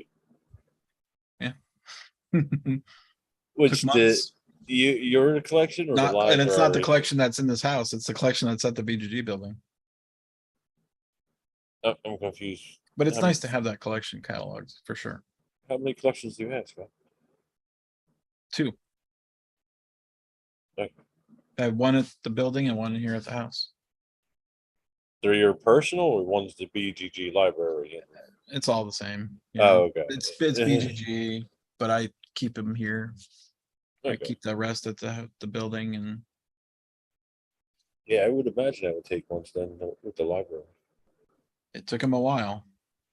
You made that poor guy The work dead in internet that theory. Google the dead internet theory. Dead internet.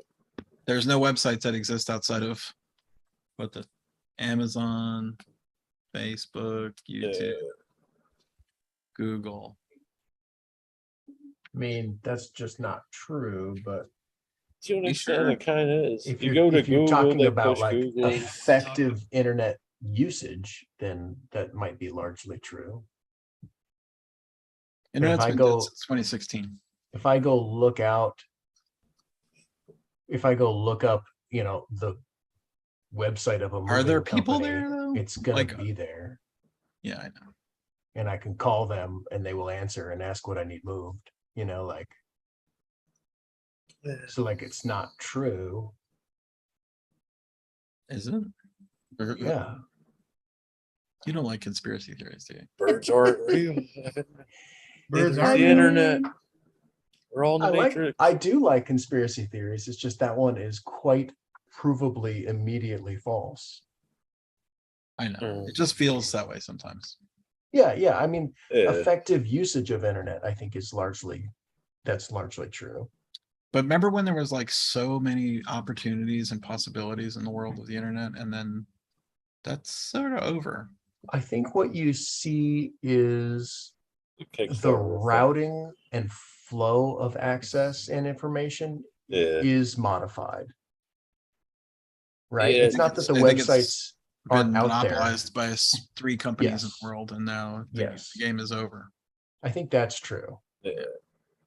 Like the likelihood that someone is going to find my website about something is Do way you lower. get visitors on your website? I do. Yeah. Is it real, or do you know if it's bots? It's Oh, the bots. visitors. I mean, I All know that I bots. have patients come in and say they found me on the website. So like, Oh, okay. you yeah, do yeah, your depending on- business. I Yeah, I think was, that's I was it. wondering about your band and stuff like that. So Oh, they yeah. say shut your mouth and get to cracking. But are they It's finding you crack. through like a Google search, or are they finding you through your We'll website? be up, buddy. Usually it would be a Google search. You ever seen the movie Jacob's Ladder? Evan? Yes. Yes. A long time ago. The first one. Danny I didn't Aiello really like that plays a chiropractor who may or may not be He's an angel. an angel / God or Jesus Christ figure. He's totally an angel.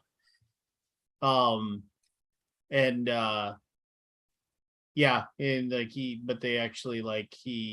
like, there's a scene in which Tim Robbins is like he can barely move. I forget what happened to him. Something happened to him, and Danny Aiello, like he begins Gives him an adjustment.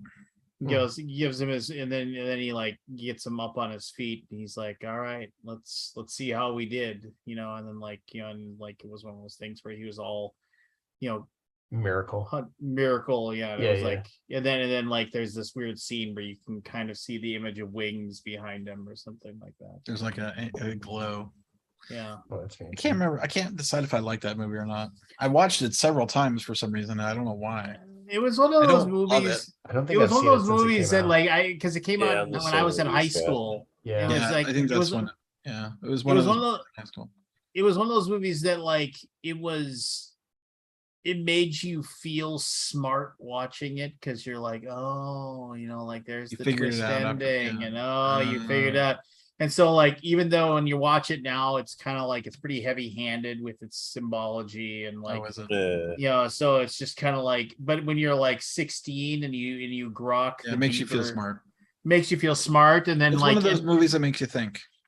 Yeah. and it's About definitely world. This is definitely one of those things where I've discovered with my daughter is that she is 15, now, just turned 15 in July, but she gets very smarty pants, I guess would be the best way to do it with me. Like, well, of course, Dad, that's what how, and you're just like, shut up. I used to clean poop off your butt. You don't get to like, I just, but I think it's that part of being a teen where like you start grasping the adult concepts World, of things, yeah. and like, so like you start getting kind of a little arrogant, it's like, well, of course, that's how that works, Or the wide-eyed expression of the first year of college is what I always. Which, I feel sad these a ideas. little bit though for the I don't know that generation that experience. there's nothing to watch. Like there's nothing like that existing anymore. Like those movies. Those movies don't get made anymore. I mean, they don't really take chances much. Yeah, there's no anymore. chances. That was Yeah. a take a chance. I movie. think they do, but it's just it's just Think all so? those little little tiny ones, right? It's just like But it's Is she? I don't know. Does she read and stuff? She reads. oh well. yeah. Yeah, okay. She doesn't read enough, in my I'm opinion. sure she probably gets enough of that stuff through you Yeah, I mean, inflicting it on her. she absolutely does not read enough. Neither does my son. But They're too I busy don't remember watching- like having to. There was Like any there's kid so few does. options back when we were growing up. It's like Yeah. every little thing that came along that was different was a thing. Exciting. Yeah. Yeah. Right. But I don't know. The first Batman. too much. Hard to put myself in the shoes of a 15-year-old, although I would like to. Yeah. I mean, to experience that 15-year-old self again. I don't think I would want to in this day and age. I like the naivety of I kinda like it. social media. I want to reverse time. I want to go back to when it wasn't all this stuff wasn't around, man. Remember how easy it was back in the Yeah, so easy. it was. Things were You easy. know, you know what I'm actually seeing, like at least when I see groups of like teenagers now, is less cell phone use when they're hanging out with each other than adults. Like when you look at a group of adults, like the percentage of them that are on their phone looking down. Together alone. Yeah. Yeah. Versus actually the like 16 and 15-year-olds that I'm seeing are actually like not, they're actually interacting with each other more Really? than the adults, which I was kind of, Have you watched that? yeah. There's a documentary about that girl. She talked this kid into her boyfriend into killing himself. Suicide. Yeah. She basically assisted in suicide. Wow. Okay. And she got convicted for it. I think she's, Yeah. I can't remember how the outcome is. I think she's out of jail now, but she got Wow. to jail. They never had any in-person conversations. It was always through, it was all through phone. Wow. Yeah. Like that's the modern relationship, I think. Yeah, I was watching a documentary on that Monteo, I think it was. The guy for Notre Dame. It was the same thing. Anti-Teo. Anti-Teo. Yeah, It was he the same thing. catfished with his girlfriend. He never met Didn't this exist. person. Yeah. Yeah. Wow. I don't know. I mean, I'm not around to like kids much, but Yeah. I'm curious of cell phones and all that. Yeah, I don't know how pervasive what I'm seeing is, or how Does your daughter have representative. a cell phone, Lance? Oh, of course she does. Is she on social media? We won't let her be on a lot of the stuff she wants to be on. What's the social media du jour? Yeah, the current cool. Well, I mean, the TikTok is like tons of stuff. But like what's really weird is like people use Snapchat? Well, we won't let her have Snapchat. Even though there's a lot of her friends have it, and she's definitely like she's pushed back on us a little bit. And so we have a rule that we can look at her phone anytime we want. And if there's ever a time when like she tries to like there's been a couple of brief times when like we said give me your phone, and like she's like and it's like, well, now you have to give it to me, just Right. like, because if you're like worried that like I'm gonna see some, Right. yeah, so but she's been pretty good. The big thing with that is that we like she really wanted to have Instagram, and I was like, why? And like apparently like that's like a new thing for a lot of chatting back and forth. Yeah. Oh, And yeah. I never So I just on it?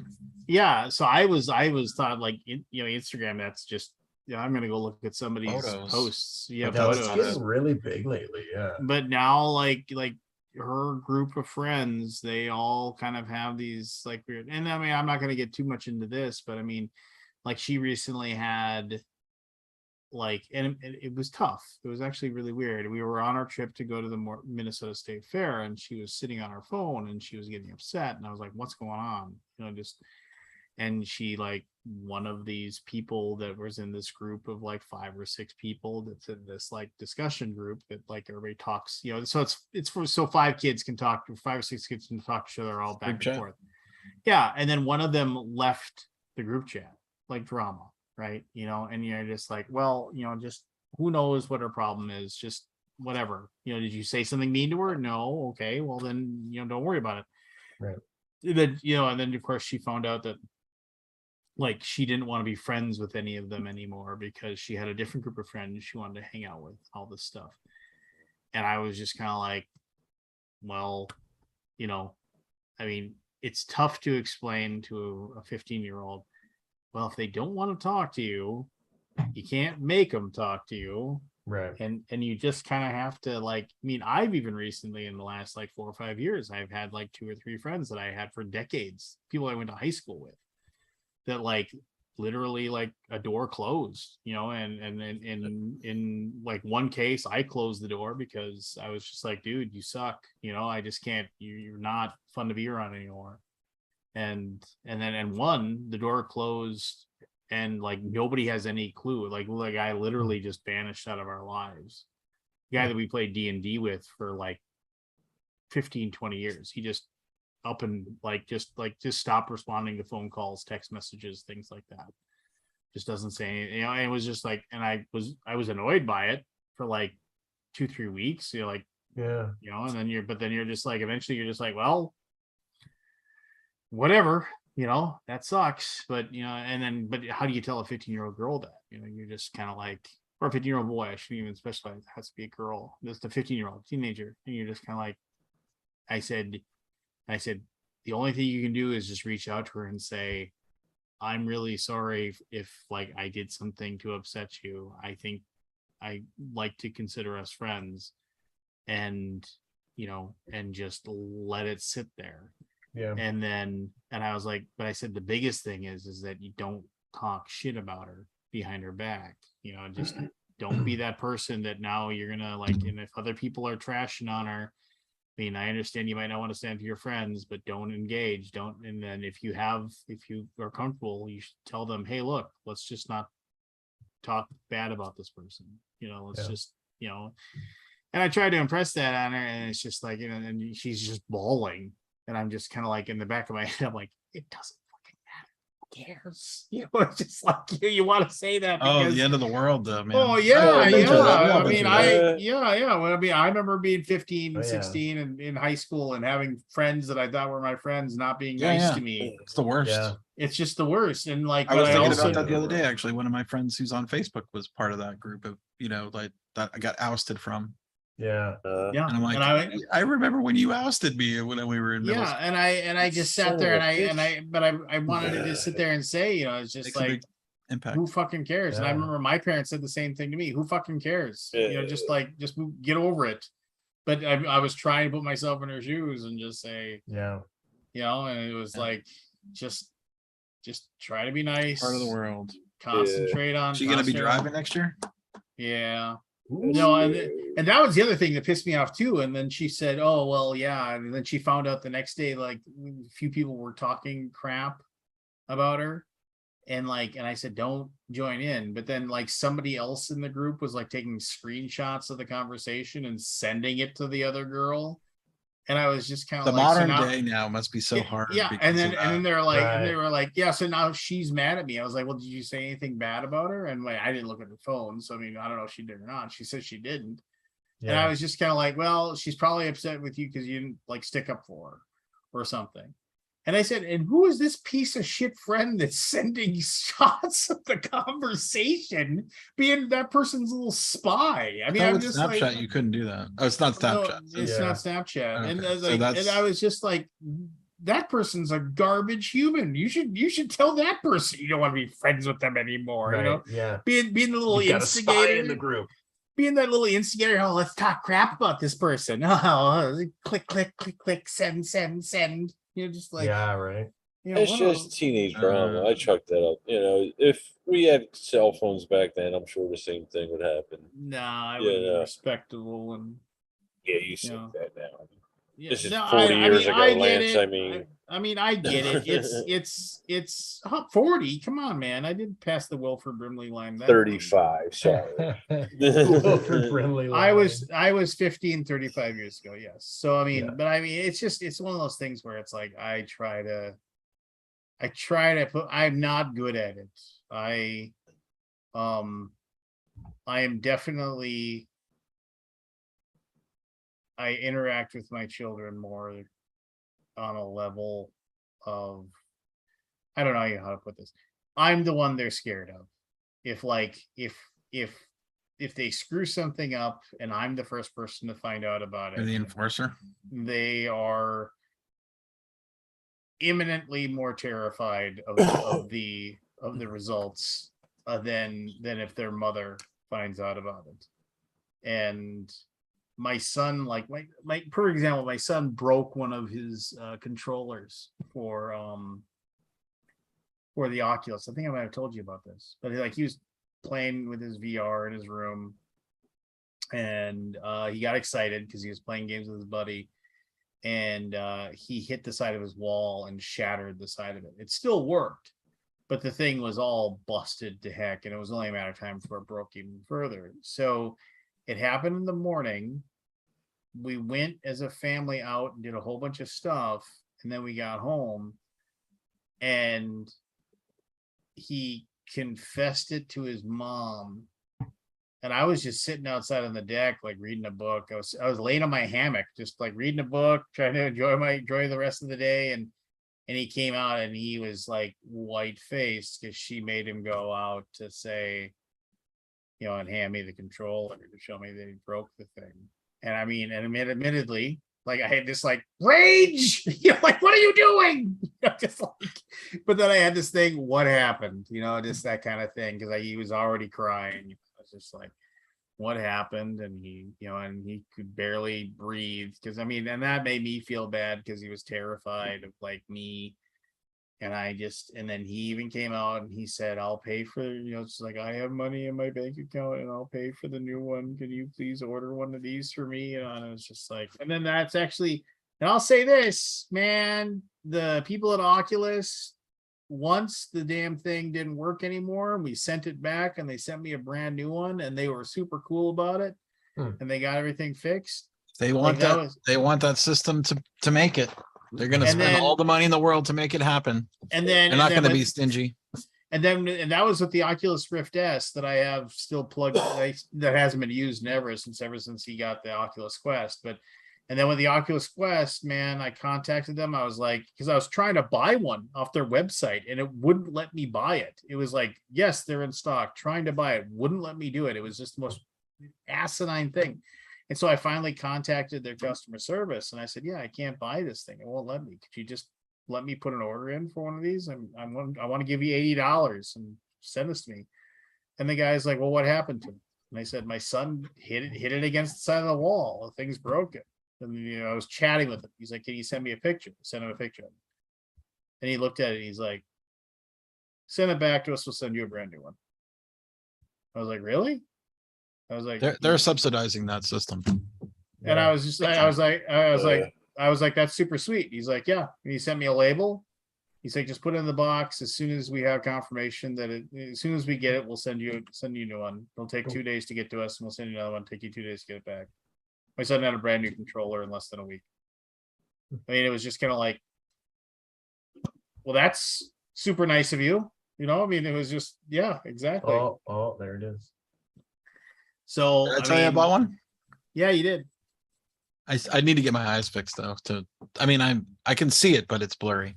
Oh, really? And there's no diopter setting. I wish there was a diopter setting on the thing. Which sort of sucks that there's no diopter setting. I can't focus it. Womp womp. Old Scott. It's okay. It still works. I can still play stuff. I played that dungeon game. It's kind of fun, but it takes too long. I'm already bored with it like instantly. Isn't that weird how like but I do like the fact that, have you played it? The where you can look at your wrist and you have your cards and you can draw them off. I love that. That's cool. Amazing. Like we need some board games in this system, man. I don't want to develop them. Yeah, no, I agree. We need real games. There's a new hobby, Evan. Learn VR. Right. But I will say this. Cool. I will say this. VR. These small little these games that I play that are just. I can't sit down and play Elden Ring, which of course is the exception that proves the rule. But playing a game that isn't just can I sit down and play this for 15 minutes and then walk away from it? That's what I want to do now. I don't want to play. I found on the PlayStation Classics, you can download old Hot Shots Golf and Hot Shots Tennis for the old PlayStation 2. You could download and play it. I was like, I'm sitting there playing these freaking 25-year-old games and just having a blast. I'm like, I love this game. And my kids are like, what is this garbage you're playing? But I was just having a blast playing it. But because I could play it for 15 minutes and I could just go away and go do something else. It wasn't like a giant, it's an investment. Low impact game. Yeah. Low commitment. Yeah. You just don't. I'm in a weird spot where I don't really care about the video game stuff. Yeah, I don't know. It's like and I have this weirdest short attention span. That's the other thing too. I think I need my computer's 5-6 years old and I'm thinking about buying another one, but I'm like, well, why do I even want to buy one? There isn't a big game out there I want to play. There isn't we're in a little bit of a drought. Scott, I'm curious, when did this start? When you were in the hospital or before that? I'll have to think about it. I'm not sure. Maybe the pandemic has made me short attention span. Yeah. Because I noticed I'm having problems focusing myself. Yeah, I'm just like, I'm immediately bored and I want to do something else. Yeah, I'm kind of the same way. I'm curious. Maybe I got a million options of things to do, but Right. But modular synthesizers are the Maybe that's answer. it. I can put some hours into that. Yeah. I can listen to that bullshit that I can't, no music sounding all day and all night. Much to Michelle's chagrin, she does not. Yeah. Oh, I'm Not a fan. sure. She does not partake with the synthesizer love. Well, the good thing is she goes to work 3 times a week, right? Or 2 times a week, you said?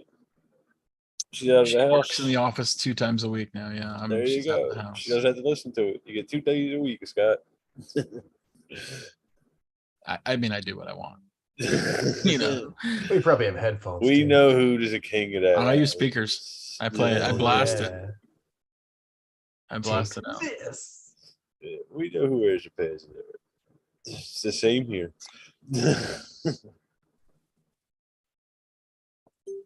But I'm sure I go through waves, right? Yeah. Of interesting thing. I'm sure by the end of the year it'll be all back. Yeah, depends on what comes. in. BGG Con will re-inspire me to be back into things.